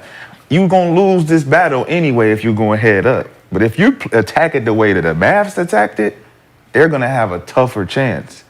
And that's how I'm looking at the adjustments for the T-Wolves is make the adjustments based on what they're doing now, not what you can do. So what you just said, right? We're saying the same thing, but like the swing. So if Ant get off of right, to just say like if Minnesota was to try to play the same scheme defensively that Dallas did, right? It doesn't work. It worked because you can swing it to Kyrie or you can swing it to Luka. Now they got another playmaker, but for those which Minnesota don't have. Right? But for those two, if we work it on both of them, we depending on Derrick Jones to hit shots, PJ to hit shots. They shooting that bitch. They are, but we're gonna have to live with. I'm with you. You know what I'm saying? Because remember the two games that they had, big games. Yeah, but in the OKC. OKC tried that same scheme and they hit shots, so they had to get out of it. Yeah. So. But it's one of those things you gotta live with. You can't allow those guys to just be. I'm not worrying about. I don't think Timberwolves is worried about it. It's like we lost 3 and we shot horrible, right? If they're gonna keep playing their zone, we're not gonna keep shooting 18 for 49, right? If we shoot 20 for 49, we win this game, right? So the fact that we shot really bad, Ant-Man played really bad, our 2 best players played bad, their 2 players played great, and we only lost by 3, kind of gives me some hope. Yeah. Right, it's not like if they would have lost by 20, then there. But the fact that we shot horrible, you played horrible, and we only lost by 3. If that dunk go in, it probably changes the game. I don't see them panicking right now. So we'll see. Like I play better, they don't do. But the fact that you lost game 1 at home in the Western Conference Final. Yeah, we could have. It was. What's so funny? By 20, by 3, it doesn't. It was one shot away from being a blowout twice. Right? Like Timberwolves was up 11, 12, one shot. Luka takes one bad step back. We're looking at a 20-point blowout, right? So the fact that that's what I said. It's like at the right time that motherfucker gets smart. Yes. Right? At the right time, it's like he can sense, like, oh, this, let me drive. Yeah. Right? He just took 2 bad step backs and he's like, all right, let me drive and take 2 drives, get a little and 1, floater, boom. Now they down 5 again. Then here comes the 3. Now they down 2. It's like, at the right time, goddammit, you take. And it's a learning curve for Ant-Man if you really think about everything that you said in the beginning. When you take the challenge and you exert all that anxiety, energy, trying to stop Kyrie instead of just playing solid defense. And you look at the end of the game when he was gassed, we needed that downhill energy from you. We didn't have it because you're trying to stop Kyrie. That's why Kai knows the edge. He slows the game down. Oh, you trying to stop me. Can't nobody stop me. But if you play with the energy of containing me, that will give you give yourself some energy. I think Ant-Man goes back to the drawing board and say, I can't be so anxious to try to stop him or block the shot or make everyone see me as a great defensive player and just play the angles, play the energy. I don't need all that because now I'm depleted. Like he was walking back to the timeout, like really gassed. Well, 22 years old. I'm just saying, you better back your ass up and pick him up after half court. Yeah, all that full court shit. Yeah, because it's a learning curve for him. That's what I'm saying. He got to learn that. You better. Trust me, man. You can't come. If you think about that, let Kylie pick his ass up. Get him a little tired, then I'll pick him up at the half. Obviously, Ant came in again, feeling himself as he should. With everything he's been able to accomplish this postseason, I think learned a valuable lesson. But Kenyon, like you said, Wolves tricking this game off. But based on how that previous series against the Nuggets played out, do you think it's a big deal for them? If they go up 2-0, lose 3 straight, win 2 more, the stakes are significantly higher. But just trust me, been there, bruh. Like these games, man. Right now, 1 point, 20 point, it don't matter, man. It does not matter how you get it. Yep. Here's How it looks, it doesn't matter. On whose floor, it doesn't matter, man. Only that win and that loss at this point, it's the first to 4. I got a game up on you now. Stole one. So now I'm playing with house money going into game 2. Exactly. And heaven forbid, they had 63 between 2 of them. Easily, we know one of them boys can go for 45 at any given day. And don't let PJ Washington come out and go for 20. Dude, you play. See, you gotta treat this shit like, okay, we was right there. We have this 7 games. No, fuck that. It's not. It's one game. The next one that matters, it's a 1-game series. Each game is a 1-game series. That's the game that's important. Like, treat it as if we don't win this, it ain't no tomorrow. Yep. It's a big deal. Okay, it was 3-point loss. Yeah, okay. A lot of positive we did. Yeah. And guess what the Mavericks are saying? The exact same thing that y'all are saying. We didn't play that We good. didn't play that great. We can be stole better one. than these areas. We stole one. We can do this better. We can do this. Yep. Even though we had 62 points in the paint, we didn't shoot well from the 3. We can do. Trust me, they saying the exact same thing. So I don't mess around with that. Yeah, okay, we should learn. No, hey, man, it's pressure time. Because we won in Denver. This is not Denver. This is a whole different series. It's a whole different coach. It's a whole different animal over here. Chances corrected in game 2, absolutely. But all that, it's a long series shit. I don't buy into that at all. For me, it's a 1-game series. Each game is a 1-game series. How are we gonna play this game right here? Who gonna get the best of this game right here that we about to play? So I see the matchup in comparison to the Denver series, like we talk about. The big guard matchup that Timberwolves had, which is why Cat and Gobert was gassed and more tired than they should have been because they had to guard Joker. Then you got MPJ, who is a threat. Then you got Murray, who is a threat. These are 3 guys, right? So the Timberwolves now are just worried about 2 guys and ain't no big that they really got to worry about. So it's a different matchup where it's like if these guys have off shooting nights, we win by 20. If Kyrie and Luka have an off shooting night, it's a 20-point victory. So is it that you guys are not playing good enough defense on them, or you're not putting enough pressure on them, or you're not putting their team in a situation where they got to depend on the other guys? Because you're gonna put them in a position where, like you said, they can go for 40 any given night, and if you continue to play defense the way you was playing the night before, that's what's gonna happen. They'll win the series based on the bigs not having to be a factor. We can keep Cat and Gobert and Naz Reid out of the whole equation because we're playing where they got to shoot 3s all game. They're not even going to the post. So this is the thing. I think Cat is one-dimensional. You know what he wanted to do. Rudy is a non-factor.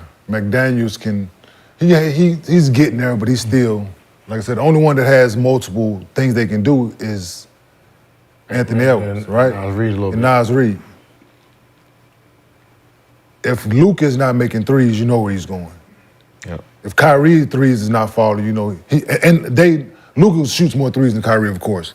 But Kai's going to shoot some, but he's not relying on that 3 ball, so you know he's going to. So if his mid-range ain't falling, he's going to try to get to the basket. He's going to try to get to the line. So they have more ways to attack you and put them in different ways to be successful with different motions, whether I think Minnesota is limited in their approach. So I think that like those differences is why I think Dallas is going to win this series, because they have more ways to attack you, whether those guys are making shots or not. Yeah. So and you got them believing now that they defending. If you look at a few possessions last night, Luka was ISO'd one-on-one. He was moving his feet, bumped him. Boom, boom. I was like, listen, dog, as long as you give me an honest effort and you don't just let somebody blow by you, you don't give us a chance to help, I'm cool with the way he defended. Him and Kai. Look, coach, I can play defense. I'm trying, so now we can help you. Yeah, right? confident. You try, we can help. Yeah. You just let me blow by you, let the dude blow by you, now we ain't got no help. Yeah. So make them turn at least 1 or 2 times, we good. Yeah. You did your job. Contest every shot. Yep. Can you talk about this Luka and Kyrie crew being able to go 60 to 70 points, but it don't got to be 30-30, right? No, if I'm Luka, I can go 40. Kai, you give me 20. That's My still guard, getting that. listen, that's usually it. My guard play, give me anything from 50 to 70 combined for, at them two, was it probably 15, 13, 10 to 15 assists between the two. Between the two, 12, 13 rebounds. From your guard play? It depends on the night. As I said, that's your guard play. If you expect that right there, anywhere from, that's their numbers at the from your backcourt. And then trickle down the rest of it. Yeah. So Luka and Kyrie first duo to each score 30 in their first conference finals game together since Steph and KD. What should be the Wolves' game plan to slow down Luka and Kyrie? You have to play the pick and roll. Dude. I said it already. Like you have to play the ball different when them dudes in pick and roll. You have to. That drop, it was proven in Utah when Rudy was in Utah. Like that drop coverage, the way they was playing, it does not work this time of year, man. It doesn't work in this game. It doesn't work in this game, but especially right now because we are gonna exploit it. They got two masters with this ball in his hand. And they got a mad scientist over there as a coach, right? So that recipe is like we're gonna scheme. We're gonna put him in a lot of action, man. I don't even know why drop action still is a thing. Like It's the lazy defense. no, but I guess back in the '90s, it made sense. Back in the '80s and '90s, because the point guard himself didn't shoot the ball very well and wasn't aggressive as an offensive threat trying to score. He was trying to run offense. But mid-2000s, like, I love when Shaq and Alonzo Mourning sat back there waiting for me to do what? I'm pulling up right here. I'm pulling right there. Why you think I don't need to go that damn far, fucker. Shit. So the fact that the point guard today all shoot. They shoot from the logo, right? So you drop it at the free throw line, well, that's a layup for those guys. So why are you even in that defense now? You know Why does the guard keep going over top? Because you don't go under on a guard that can shoot. Well, why don't we make them shoot it? Well, Make who shoot it? Whoever it is in that. Go under so we can shoot? I'm not saying go under and not contest, but remember when we used to play and you go under a certain guy and he shot it, it's a contest either for the big or for the guard. It's still a contested shot. If you're going under two with a guy that can shoot, that's a no-no. But if you look at the drop coverage, it's not really a screen there. You're going over top because that's just what they're telling you to do. Chase him, keep They're just, chase him. So what happens when you chase? It puts you on my back, and that forces me to do what we train in the cone drills. Go slow. I got him. I'm watching. Boom, I can make my move now with no resistance at all whatsoever. So if you're going to not give me resistance, why would I put myself at a disadvantage and not go under and force a lower percentage shot? One, I'm getting you out of the 2-point zone. I'm forcing you to look at this three, and if you can make a contested three on the move off the dribble like that consistently at 40% clip. Because I'm not shooting a three. What the guys we talking about now can. No, we know that they can. These two can. But remember, if you're shooting at 40%, if they're shooting at 40, these two from the series, contested. But what I'm saying is, it's not contested because you are assuming that I'm going to shoot the first one because you went under. I'm not. Right. I'm going to come off. Oh, shit, you went under? Rescreen, Right. I'm getting lower. That's when the big should come up. But the I big think he should be up on the first one. But what I'm saying is, eliminate all of it. No, but because that's his athleticism. He can do that. Because he can go back. Yeah, you could go back and forth. No, but I ain't saying you have to. No, but I'm just saying be there. You're saying flat show. No, but we're the gonna level of the screen. Yeah, flat show. But we're gonna say yours, right? If you're sagging, right, and I come off the first one, and then I have a rescreen real quick, boom, you're not getting here. Right? So because you're down low, you're not gonna be able to go down low and try to come up here. So either you're gonna be up already or you're fucked. Because I'm gonna come off, redo it, shoot this bitty. Because if you try to come up, I'm speeding by you. But it's just so you're in a bad situation, so you have to be up. Remember how we used to guard the floppy, right? Or no, the double screen from the corner.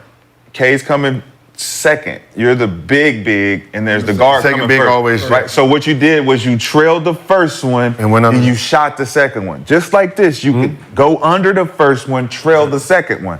Because now the second one, how you saying you would play it is I'm like, all right, I know what they're doing now. He's going under. Let's just rescreen that shit right away. Flip, bam, bam. So I know I don't got a Kmart on my team. I got a Rudy Gobert who's lazy, and motherfuckers is just sitting back because it's the easiest thing to do. They let him be lazy. Right? So if on the first one we knowing that I'm going under, he's not gonna take that. You gotta be up, ready to trap that. We're talking about 8 seconds on the shot clock at this point. 8 seconds on the shot clock. We're under the first one. We trapping the second one. We passing on the weak side. But that's on a double screen. But you gotta go ahead. But on a double screen, that got killed too. You follow me on the first one, you go under the second one, that guy's drop, pick. Yeah. So this, You know what I mean? Run right into it. Those were the counters that we used to. But they don't have them counters. So this is my thing, right? With having guys in drop coverage and guys say they can't do it or their feet don't work this way or they like that shit is like it's BS to me, right? Yeah, facts. Because just take Rudy Gobert, just take Karl Anthony Towns right in this situation. If you throw Karl Anthony Towns the ball on the block and tell him to go get a bucket, pretty good footwork. Yeah, pretty good, right? Yeah. So you Work know how to both move ways. your feet Yep. when you want to. Yep. Rudy Gobert, yesterday, there was a break. They didn't throw it to him, but he was like hustling down the middle and he asked for it. You moving fast as hell, asking for the ball. They throw you that ball on the drop, you know how to drop, step, and go to dunk that thing. Your footwork is immaculate then. So for me, you don't get a pass with me. When you know how to move your feet offensively, but you limited moving your feet defensively, nah, bruh. The effort. They letting them be lazy.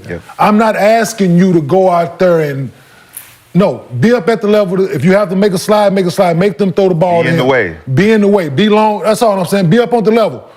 Do this at the level of the screen. That's it. That's it. That's a body. Now that makes me laugh now, because what you're saying makes me laugh. Because it was Stan Van Gundy, right? Dwight hard showed, got back, stopped the screen, came down, blocked it like one play. He did 5 stops in one play, right?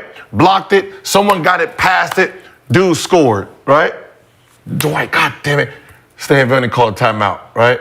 So, you know, good defense, just messed up. He goes at Dwight, what happened? What the fuck you mean, what happened? He was like, why you ain't block that? What? I stopped the hard show, deflected that, 2 blocks. Hey, they call you Superman. I'm expecting you to stop every goddamn thing. And I'm sitting here laughing like, that's crazy. Because the effort he did put in, immaculate, right? So to see defensive players of the year 4 times and you're not doing all of it.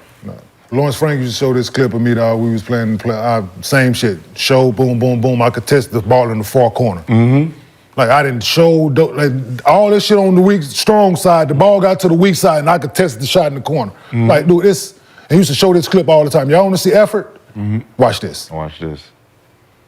It's if you want to do it, and you defensive player of the year, right? 4 times. So you need it. Yeah, you supposed to a hard show. Whatever is needed in order for us to be able to switch defenses, because you 4 times, you should be able to do. And this is because I'm not asking you to do it. If you want us to win, listen. I'm demanding you do this. If you want us to have a chance to win and go to the finals, you need to be up on the screen, dog. Man, that whole thing is show me them trophies. You got 4 of them. I don't need you to be a great help side defender. That trophy says defensive player of the year, not help side defender, not on the ball. It says defense. That means all inclusive, bitch, right? When Dennis Rodman was getting it, he was all inclusive. He had to guard somebody. He was picking up 94 feet. When he was playing Karl Malone, nigga, he was guarding Karl Malone on offense. You know what I mean? I'm defensive player of the year. Hey, dog, you got the ball. No, I don't.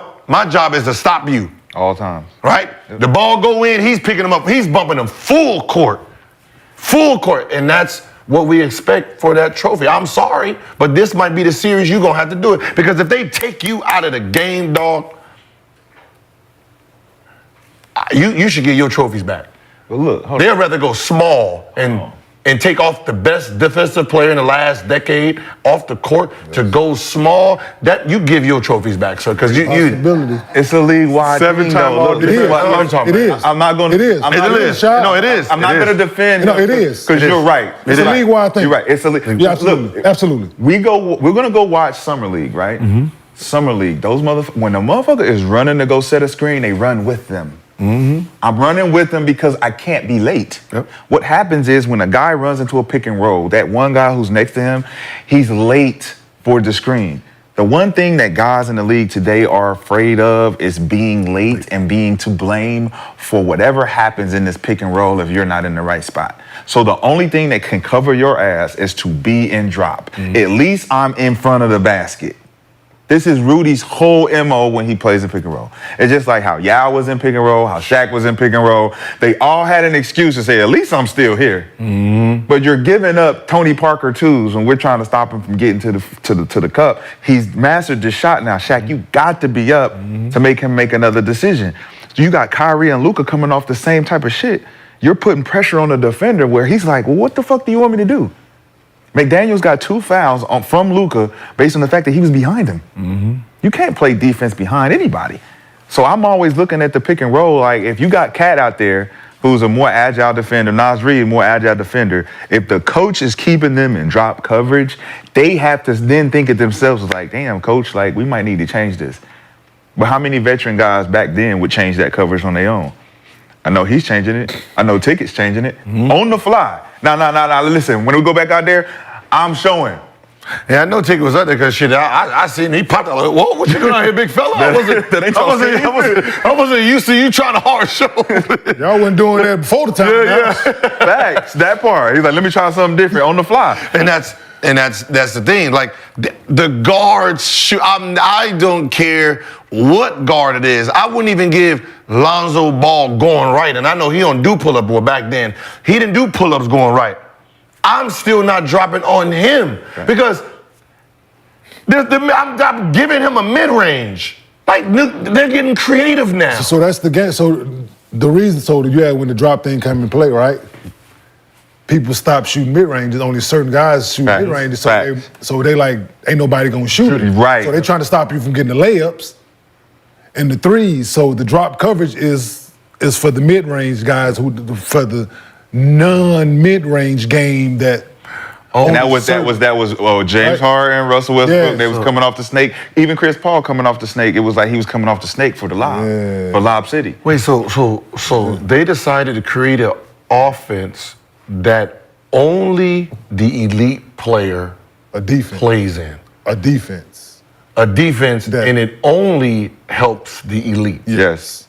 Because you're only using this against them because it's like, well, how else are we gonna guard? No. So they didn't account for Kevin Durant, Booker, Kawhi, PG. They didn't account for them with this scheme that they came up with. No, because they don't have the ball in their hands. They made it for Steph. They made this defense for Steph. No, not point guards. They made the defense for Steph. They made it for 3-point shooters where we're gonna sag because they're gonna only shoot a 3 and they're gonna get to the basket. Right? And I said, so you made a defense that helps the elite in the world because the elite players today shoot mid-range. So when Shade comes off he don't want to shoot the 3, so you going behind me and you gonna sit there. Well, fuck it, this is what I want to do. Now it looks like cone drills of these guys, right? I got my trainer sitting back there. I got the other trainer going behind. He playing. I'm sitting there doing this shit, and I get to shoot this shot because y'all analytics didn't account for the elite players. And it's a league-wide adjustment that they made. Like we said, when you look at every team, they're playing in fucking drop. Yep. We haven't seen one team up on the coverage, not even we don't even see no fucking show and go under. None of that shit happens anymore. Because this is like, well, if you're not guarding an elite point guard, it's like, why would we even do it? It's either switch or drop. Switch or drop, that's it.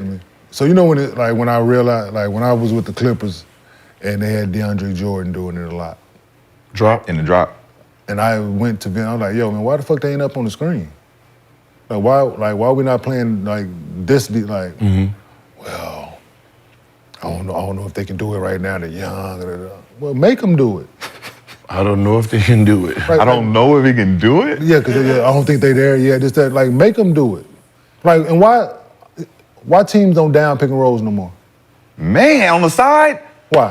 What the fuck? On the side, I don't know. For the pump back. Why in a strong side corner field? Ice with the third guy there for the There's a defense. guy in the strong side corner. They run a side pick and roll, and you either gonna switch it or try to go do something crazy.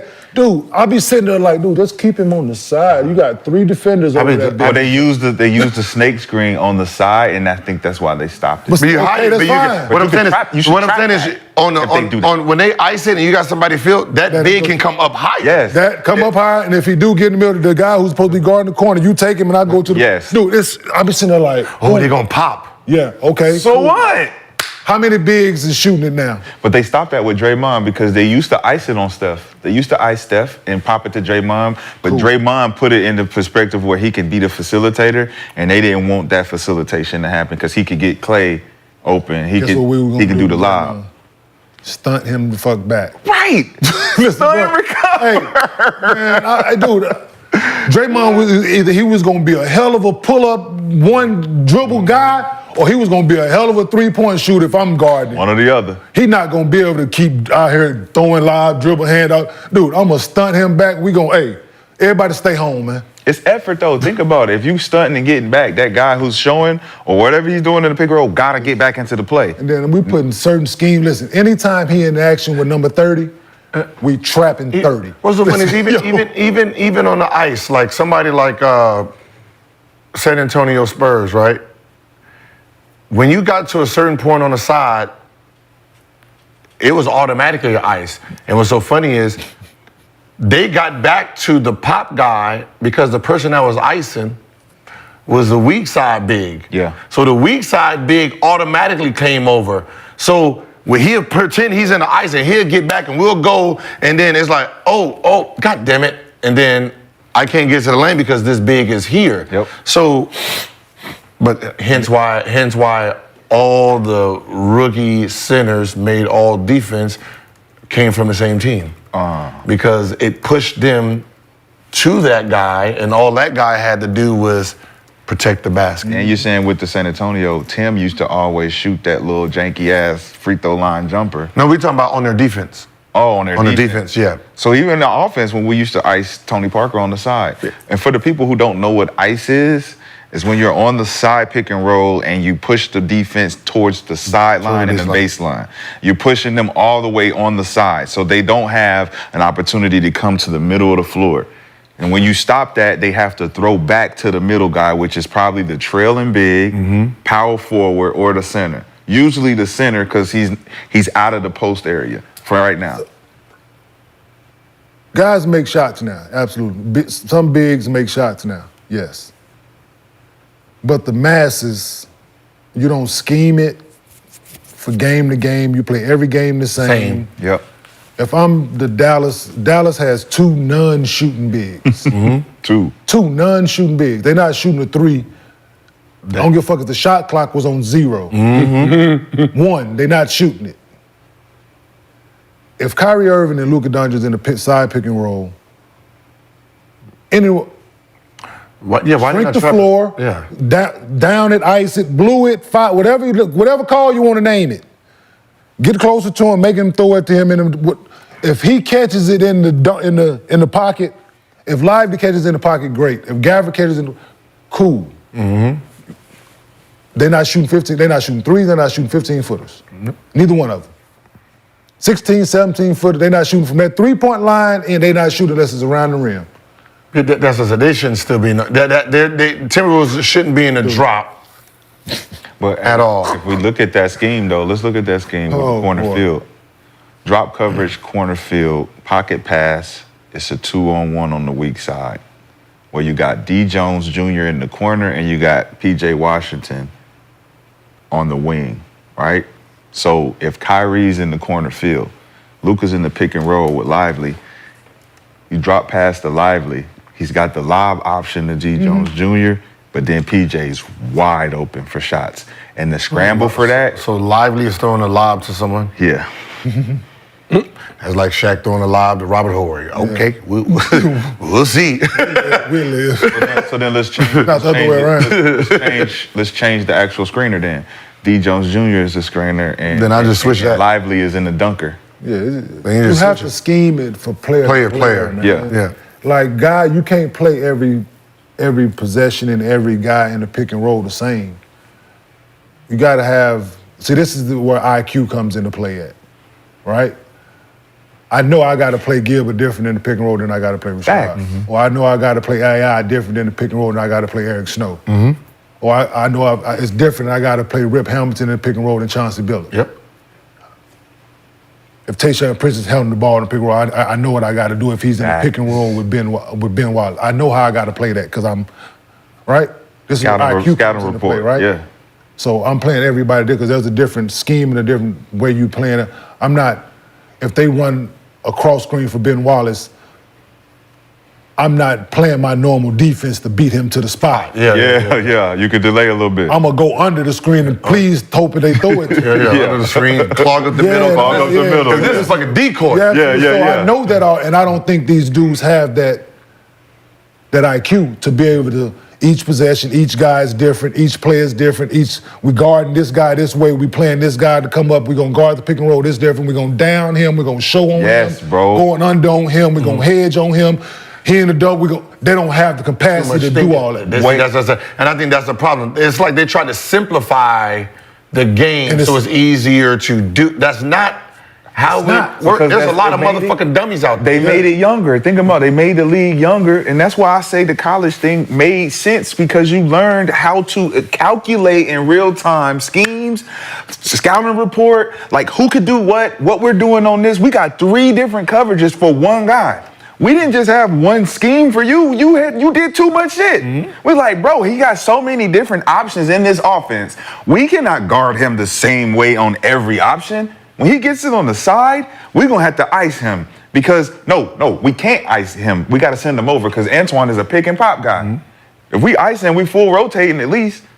He comes up the middle, we got to play it differently. They're not coaching. And then you're playing it different. They're not coaching. Then you're playing it different if I'm off the floor, right? If I'm off the floor, you're not playing the guy the same. You're playing it different if I'm on the floor. You're playing the scheme different. Like it's, you know how, and this day and age, you come up with a game plan and it's the universal game plan for the room. Right. Yep. Like, it doesn't work because everybody's skill set is different, everybody's thought process, so you can't, I wonder what the scouting reports look like, to be honest. That's what, I was thinking the same thing. I was like, man, who can I call to get a scout report? I want to see what. I want to see that I get you one. Yeah, what does that shit look like? I can get you one.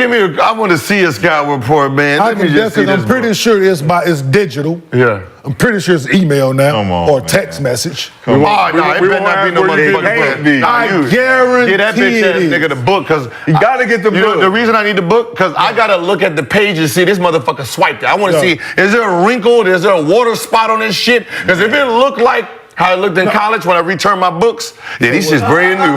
If I think of what it is, they know if you look. They can see if you went in the app. And how long you was on. Woo. It's like your shit you used to do on your thing, with your little. Keep it on. The little electric thing, like it's just going, like you counting the miles and you ain't on it. Yeah. Like, That's what I said. Nah, I need to see it because obviously y'all ain't looking at these shits. I'm sitting there just Same with the plays. scroll. Motherfuckers don't be knowing the plays. That's why they simplify plays to just be pick and roll. We used to have actual plays where you got to scheme these plays. We ain't just doing this because it's a duck in right here. It's a pin down on the weak side. It's a curl right here. None of that shit happens, bro. So we asked the chat who wins this series. We got over 7,000 voters in. 62% say the Mavs. They're with you, Kenyon. Damn. But y'all talk about schemes. All falls into coaching. So let's talk a little bit about some coaching situations going on around the league. Lakers had 2 players make the All-NBA team, but they are still without a head coach, firing Darvin Ham after the team finished 7th in the West and got booted in the first round of the playoffs. So the team is conducting interviews right now. and J.J. Redick appears to be one of the leading candidates. So according to The Athletic's Jovan Buha and Shams, the Lakers see Redick as a Pat Riley-like coaching prospect who could both help the franchise in the short term and lead it for years. So Gil and Rashad, you've previously said you think J.J. would make a great NBA head coach with his strong basketball mind and ability to connect with players. Rashad, you said, quote, niggas respect J.J. But not all NBA head coaching jobs are the same. Lakers are easily one of the toughest, being in a major market, tons of media scrutiny, and everything that comes with that. So can J.J. Redick handle the pressure that comes with coaching the Lakers, especially as a first-time head coach with no previous NBA coaching experience? Has he coached anything? No. AAU, high school girls game? Yeah, he might have coached some kids' games. I don't know. As I said, I don't know. I mean, listen. They respect J.J. His resources, I'm pretty sure Shane Battier, I'm pretty sure Coach K, I'm pretty sure, if he gets the job, he's going to be protected with great minds around him. So him himself, I don't know how many coaches by themselves are great because there's a staff, right? So depending on what his staff looks like, depending on, what he's going to do. But he has LeBron James and Anthony Davis on the team, right? They go out and get a nice free agent. They come back and win 72-10. We can't say, oh, JJ's a hell of a coach. They got... Yeah, and I'm talking more so not even from the coaching aspect. You guys say he's a great basketball mind, but all the other stuff that comes with being this particular team's coach. You're a Hornets head coach, Cavs head coach. You don't. JB Bickerstaff got fired today too, but you're a Cavs head coach. Listen. They lose a game, fuck him. But it's different, right? It's a different level of pressure. Who gets blamed for all Laker losses? LeBron James. It rotates. Right? So it don't matter who the coach is. We're going to give it to whoever we're going to give it to. If Twinkle Toes is not playing the way he need to be playing, right? We're going to, Bambi Legs, Anthony Davis. If he's not playing well, we're going to give it to Anthony Davis. Bambi Legs. Right? If LeBron plays well, Anthony Davis played well and we lost, we're going to give it to the coach. We're going to find out who to blame on this motherfucker. That's what we do, right? So somebody's getting that blame. Somebody going to get the hammer. So whoever gets the job, I just want to see the staff that they build. That's where I come in at. I just want to see the staff. You got to start somewhere, right? Yeah. Pat started somewhere, right? When he got the job, he had no experience. Pat was calling Lakers games, became an assistant. He was an assistant coach first. For like 1 year, maybe. Well, okay, that's more. On a championship team. So when has it worked out? Spoelstra, right? He was in the building already. Right, he's a video guy. Years. But years though, in the building. So what JJ's doing on the sideline for ESPN, what's that? It doesn't. Same thing they're doing on the line here, just talking. Same shit. Analyzing Same thing we're doing in Gil's Arena, presented by Underdog Fantasy. And we know, collectively, we know if we were able to get a team and really put our knowledge behind the team, we can put them in the right path. I think JJ, what they're trying to give him credit for without having experience is trying to elevate him so that we don't have an expectation for him. But I think for the most part, you give him an opportunity with the respect the players have for him, the respect the league has for him. It's going to be tough for him to fail unless the players just give up on him. What players, when you say players got to respect who? Which players? Just respect the fact that he's played 16 years in the league. Just his resume. Like Adrian Griffin, he played a certain amount in the league, and he was an assistant coach, and then he still went in there, and they didn't respect him, and they got his ass up out of there. Yeah, it was the wrong team. Exactly. Yeah, so for JJ, it's like it could be a good team for him. Which one? But that's my question for you with JJ. Is this Let me ask you this. With a guy with no experiences, well, when has it worked out? Former player. You can say Steve Kerr, but that Warriors squad was already. Jason He had Kidd. experience. He had experience. Jason Kidd. He had coached before. He was an assistant coach. Jay Kidd. He was coming from the front office with the Suns. I'm just saying. Well, Jay Kidd in Milwaukee. So he was never fired. in San Antonio? Let me double Steve check. Kerr was never in San Antonio? Let me double Derek check. Fisher in New York. You see how that worked out? No, so the Warriors was his first coaching job. So I think it was Suns front office before. But he was in the building. He was in went the to building TV already. and then went from TV. So he was in the Suns building as GM, right? Yeah. Some experiences within the building, right? Other than that, when has it worked out? Doc Rivers. It only no. I'll wait. It only works out. Listen, the only people who really get to J. Kidd on job number 3, FYI. it's like say Ty, Start somewhere, Ty Lue. right? Where did Ty Lue? Failure. Ty Lue was assistant coach, right? He had 3 Hall of Famers and it was a failure. Are we expecting the Lakers to Steve Nash, same thing. But Kid had 3 Hall of Famers. But A story when you got Lenny Wilkins, I this think is Don the thing. Nelson. But the problem is, Become- it's always what kind of team are you starting with, Yeah. right? He's like whoever gets the job, you have an advantage because you have LeBron James and Anthony Davis on your team. You're not going to the Detroit. You're not going to one of these mediocre teams that has no expectations, and you have to try to build them to greatness. You're inherited. I hear you. J. Kidd had Paul Pierce and Kevin Garnett. But Well, they're old as fuck. Is your playing experience not experience? They older than LeBron? Not this, but no. But were they these two old? But Like, I'm they're not saying, 26. but still. But you know, I know what you mean. Yeah, but still, but it's Is playing experience not experience? no. No. The game is different, man. And Darvin when Ham people ask me, played, Adrian Bill Griffin Jackson. played. well, they Bill didn't really Jackson play. played. I'm saying they But they didn't really. They played. But Pat Riley played. But what I'm saying is, look, Shit, they was how we J.J. look at Redick. They was a role player. How we look at the game is right. We're looking at it like this. We're looking J.J. at Redick was a role player, 2K right? view. Yeah. J.J. But Redick was a role player, So right? I'm saying we look at a 2K view, right? That's our play. As players, Yeah, we're looking 2K. at a 2K Yeah, view, facts. right?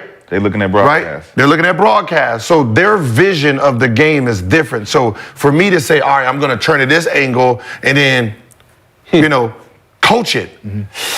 But that's There's some shit I can't see, like me thinking, like, hey, why you ain't do that? I got to fuck around. Sideline dude. No, but he been broadcasting on the side TV. with ESPN. That's what I'm That's saying. that TV That's vision. the broadcast view That's still. that's TV. That's this Other vision. side of the floor. That's TV vision like this. That's the yeah. other side of the floor, Shad. You know what I mean? But what I'm saying is, there's more than different, dog. there's more than Hey. coaching. So it's like if you do this. Yeah. Is it like you got to be like? It's not the same. What I'm saying. not the What same. I'm saying is, even for Jason Kidd, right? And I talked to Jason, and he said the difference is that he's the one who told me. I'm looking at it from this way, and that angle's a little different, right? And so things I think is open, it probably is not. So I got to trust this guy's vision to see it, and then I got to know the subbing. I got to understand players' mood. I have an advantage because how I played the game, but I still got to understand it from differently. I'm playing the game 40-something minutes. Now I'm watching the game for 40-something minutes like I'm a bench player. Now I'm looking at mannerisms. Ain't that the advantage I have as Jason Kidd is now that I'm seeing it from this horizontal view. It's a new look. It's a new look, right? So my adjustment isn't that I don't know what it looks like going the other way. I know exactly what he's seeing because I've seen it. So I'm Jason Kidd. I've seen what you're seeing, but I'm looking at it over here now where I'm like, okay, Different I lens. may not see what he sees, but I know But let me what tell you- he's looking at. Different- I know what he's looking No, at. you know when what- he- no, when Let he- me tell you when it was effective, though. I hear you. Let me tell you when it was effective. When he got to Milwaukee and we had a bunch of young guys, he can go out there and tell them exactly what to do. Don't think, do what I say, and the shit worked, right? But you no, go to you know- LA now. You know when LeBron shit. LeBron go come out of jail, like really do, like it's. You know when players got better. You know when players started to look like coaches. When they ass got hurt, and they sitting on the bench for the first time. They get to see the shit. And they get to see it differently. Yep. Now they looking at their teammates, and you start looking around like, oh, yo, fucking focus. Like, you start looking at the game different. Even though when your ass is coming out, you ain't see shit he talking about. You over there drinking the water, talking to the blah, blah, blah. You don't see right? nothing else. Now you get to sit there and see it, and man, that's why you don't get in the fucking game, dog. Over here, fucking talking the whole goddamn time. Right? And you start listening to conversations, hearing it. When you become What niggas is talking about and thinking, man, because you don't, as a game, you didn't see, when you're playing, you don't know what the fuck these dudes is talking about. I'm not on the bench longer than, I'm off the bench 1 minute, 2 minutes. I'm sitting here 48 minutes listening to niggas talk about everything but basketball. everything but the game. Man, who girl is that up there, man? This and this and that. Shit, And then coach just subbed your ass in like, Courtney oh, Cowboy. hell no. He Huh? change the pick and roll coverage, nigga. You ain't got a clue. Clue. Cause you ain't been in no timeout. sitting there drinking water and shit, talking, playing, Ordering popcorn and shit. and now then the coach puts your ass in the game, and you sitting there like, You didn't mess. this is the shit. I wonder why this motherfucker can't score.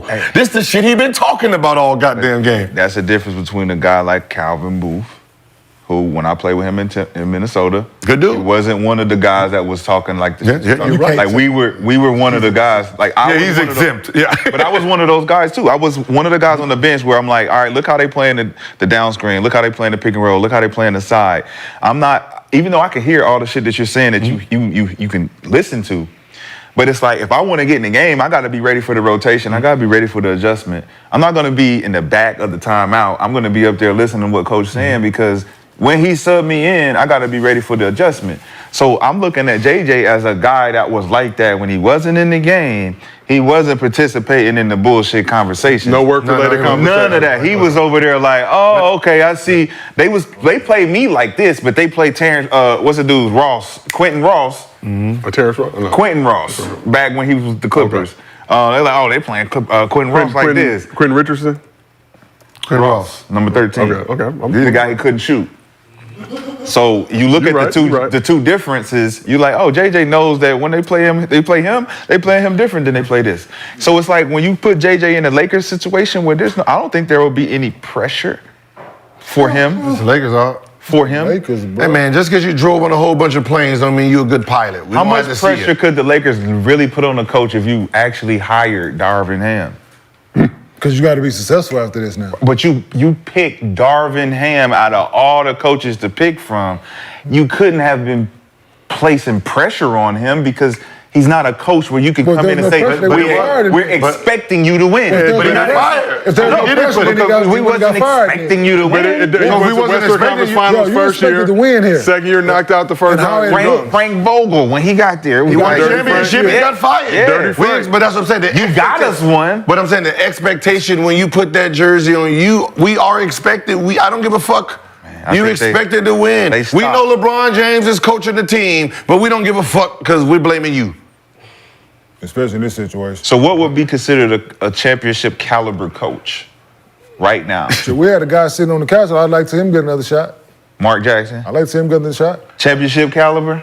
We don't know. He's respect. He'll be more respected. We know Frank Vogel was championship? He'll be more respected. We don't know who's the champion. JJ Redick in the Budenholzer is a championship coach, right? I think he's... But that's what I said. But he's in Phoenix But that's what I'm saying. Like, it depending on what the free agency market, that's what I said. Whoever gets this job, one, you're borderline a playoff team, just with the roster you have.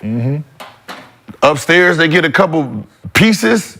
Shit, you're damn near a playoff team and probably a contender. So the job, whoever gets the job is on a curve anyway, because you have an advantage. You have an advantage because who is on your team. Yeah. Right? Who's on your team, you have an advantage. Whoever gets the Cleveland job, right?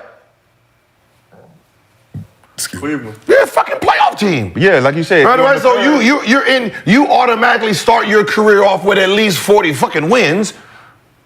That sounds like a great job to me versus I got a team that won 9 games last year. God damn it, I'm at, 12? I start my career off in the negative. That is Think about it, when you start your career off, think about how Luke Walton started his career off, right?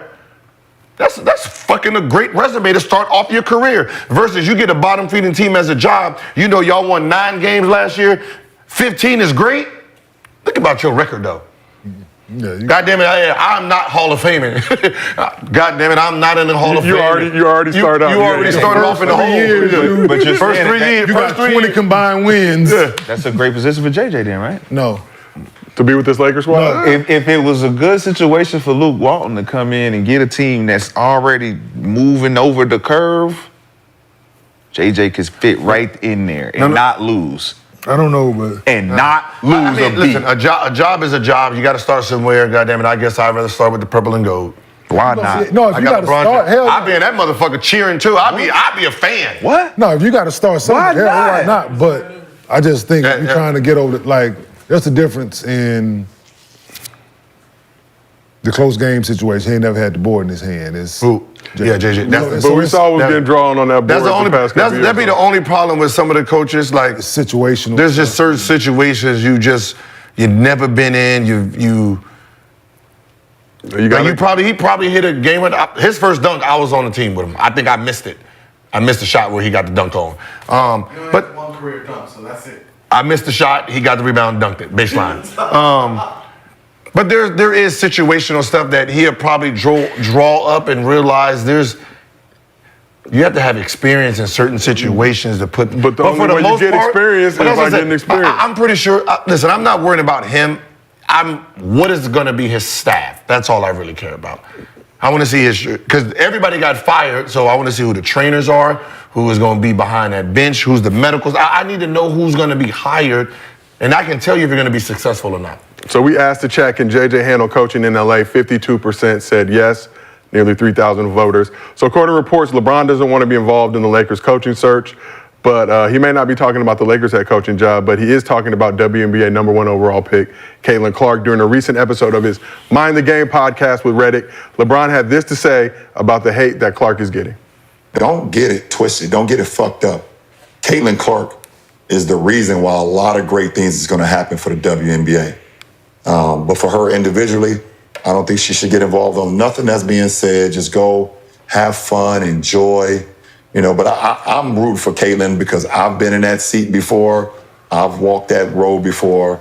I hope she kills. I hope Aaliyah Boston does amazing. I hope they do great.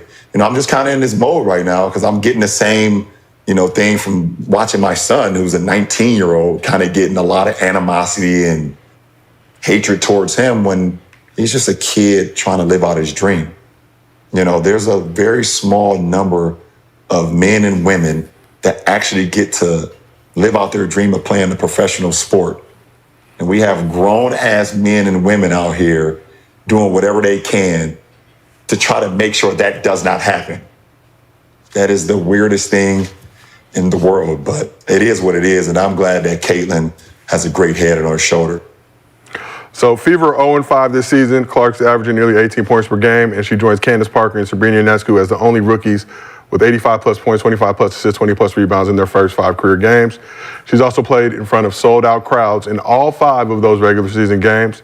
And since the draft in April, revenue from the WNBA's online store is up more than 2,000%, already surpassing total sales for the entire 2023 season. So when you hear what LeBron is saying, what's your guys' reaction to just, as for Caitlin, tuning out the hate, but also the value that she's going to bring to this WNBA?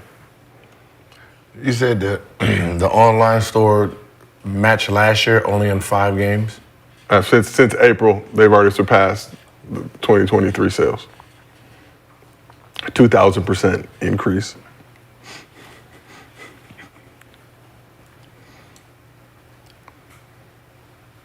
I don't know if the WNBA girls got internet, right? I would assume that internet is widely available to all. All they have to do is just look. Just look. With her in the league, 5 games into it, we sold more merch than us all of last year in 5 games. So therefore, no matter how we feel about the attention she's getting, our shit is being sold. People are watching us now, right? And I can tell you right now, most of these games, I don't even know where to find some of these. It's like they all spread around. Right, it's like finding Where's Waldo in some of these places. Like one game is on Tubi, one game is on the internet, one game's TNT. But I'm serious. Tubi, a great platform. I'm just saying, by many. But I'm just saying, all the games are so spread out. It's like yo, what?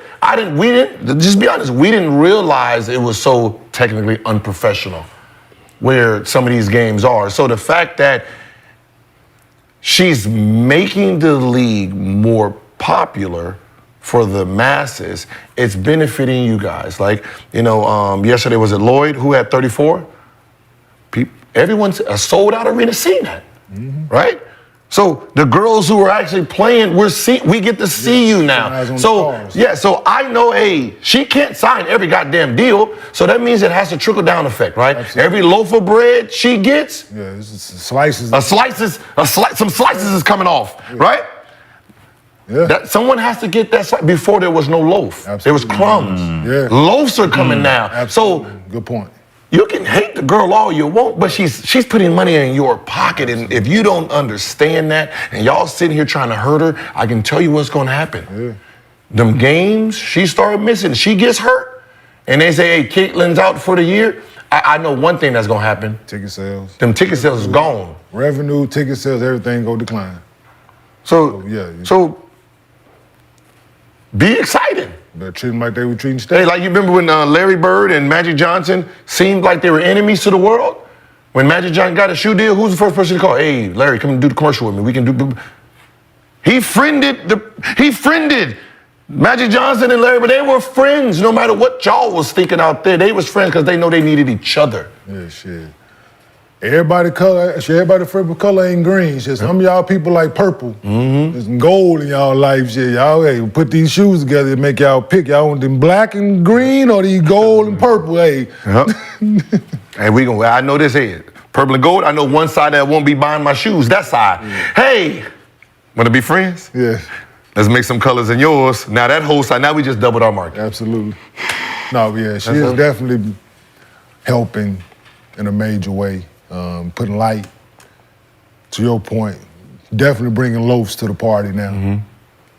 Before it was them just sprinkling in there and it was only certain people that was benefiting from it.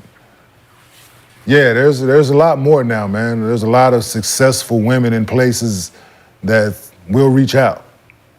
Yep. Business women. Businesswomen. Successful business women that want to deal, so in these cities that they probably wouldn't have before. So no, it's a good thing, man. No, What happens? It's a very good thing. What happens when a woman's territory is threatened? She would cut her nose off to the spider face. It would tear down that motherfucker.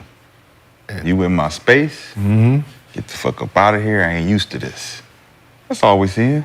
It's a threat to the territory, and it's new, and it ain't never been seen before. So they gotta adjust to her coming in and doing what she doing for the league, and it's gonna take some time.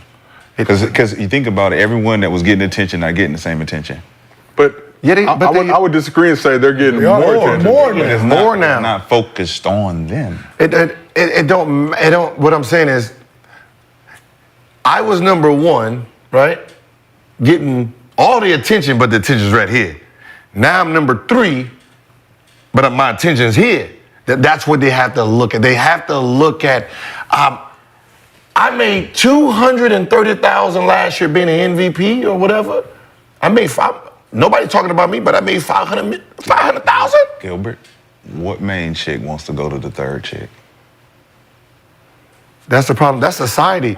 I'm just asking. I want you to clear it up because you know it like I know, and you know too. What main chick wants to move to number 3? Our main chick making $100,000. I'm the third chick making $500,000. Is it the bag or is it the attention? I was the main. I was in the front.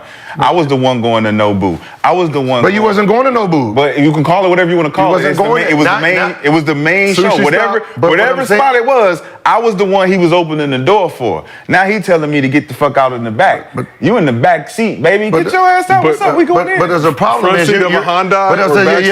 You was in the front seat of a Honda. Now your ass damn near in the Maybach right now. And if you play your cars right, you might be in the passenger seat of Bugatti, right? That you have to listen when you process. But I'm saying is you have to sometimes sit back and say,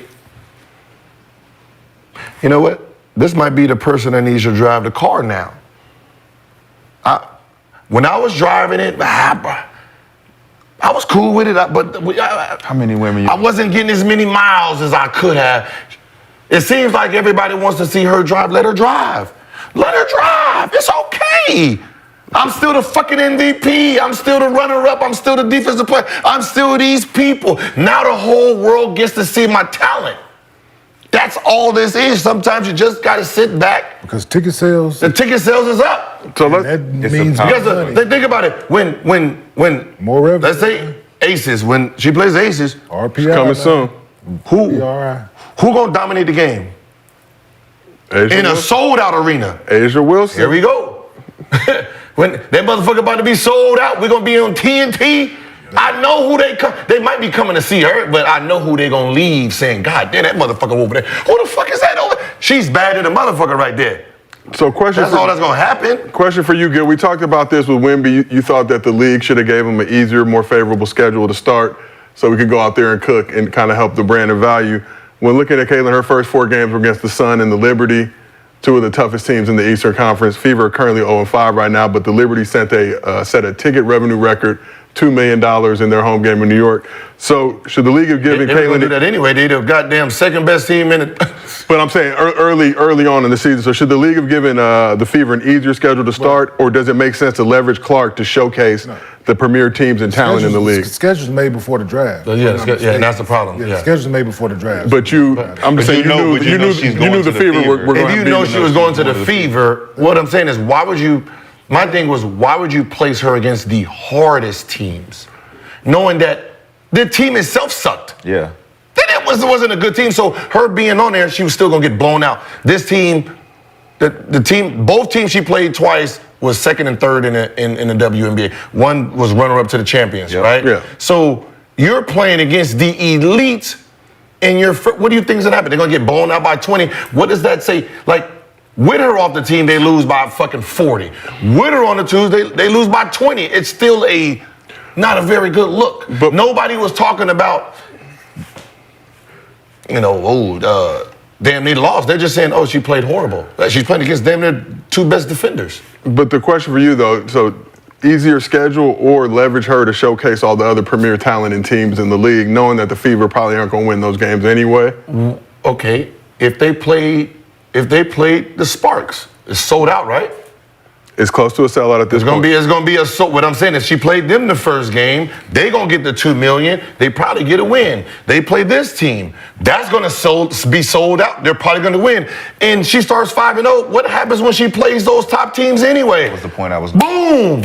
I was going to make that point. But I see what point you're making. I just see it both ways. He's saying basically like the value of showcasing the talent of the 2 best teams early on, allowing her to whatever struggle or win or lose, you're showcasing more than just her.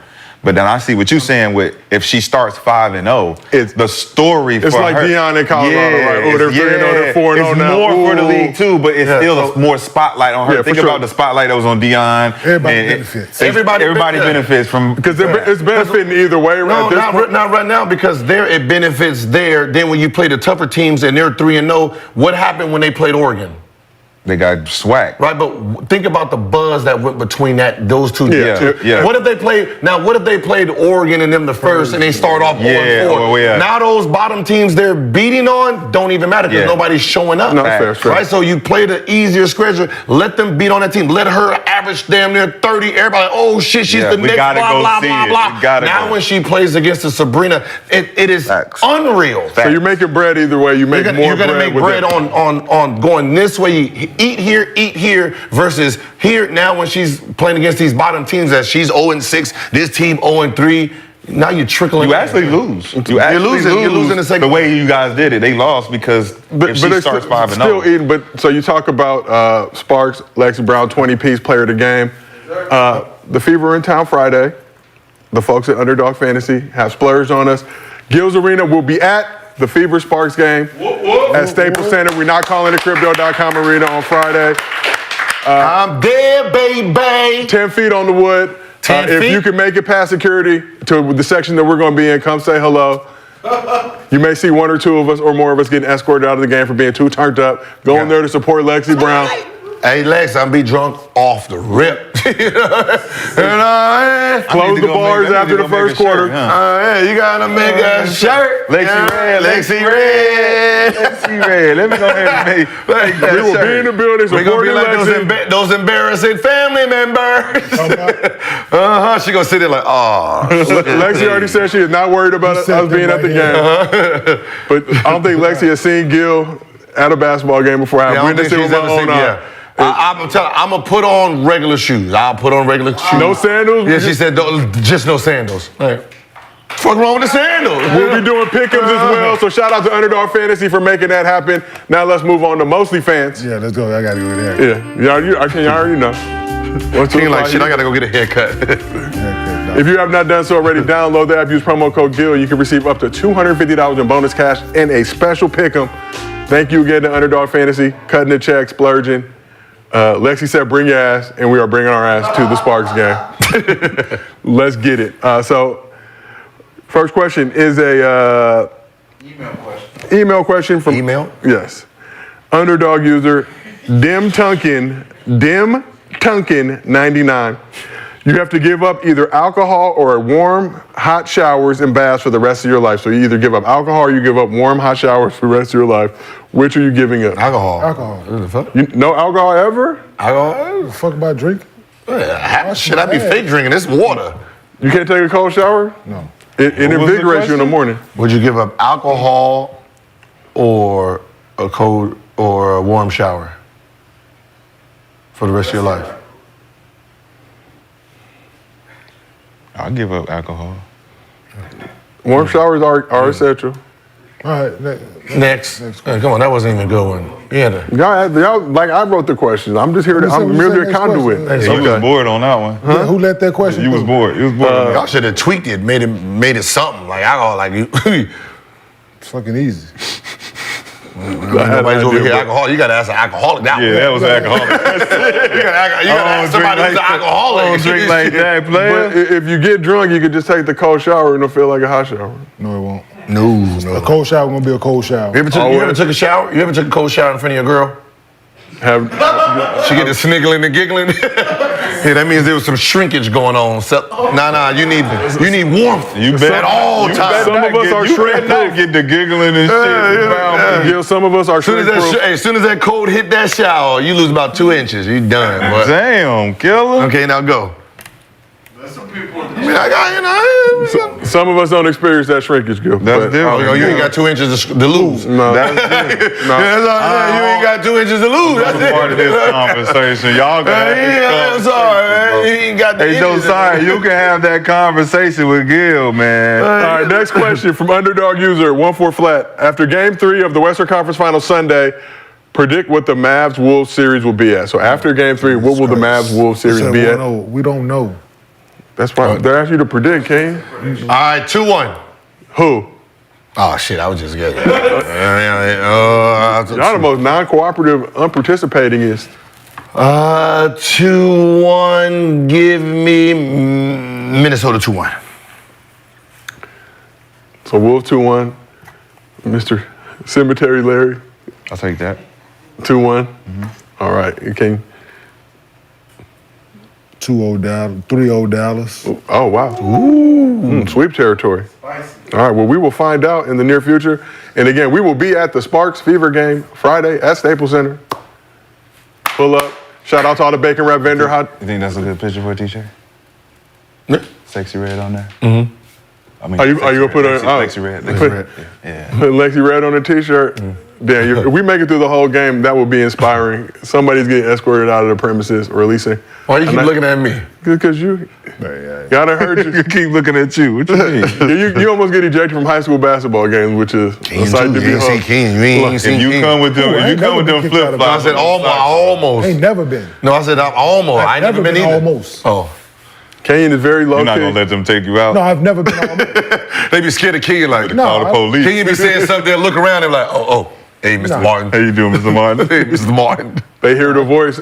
That ain't about me. I ain't gonna embarrass the babies. But we appreciate all of y'all for pulling up and tuning in for another week of Gil's Arena presented by Underdog Fantasy. Whoa. Make sure you stick around for all new episode of Sheet and Tyler airing right now. We will see you all on Monday.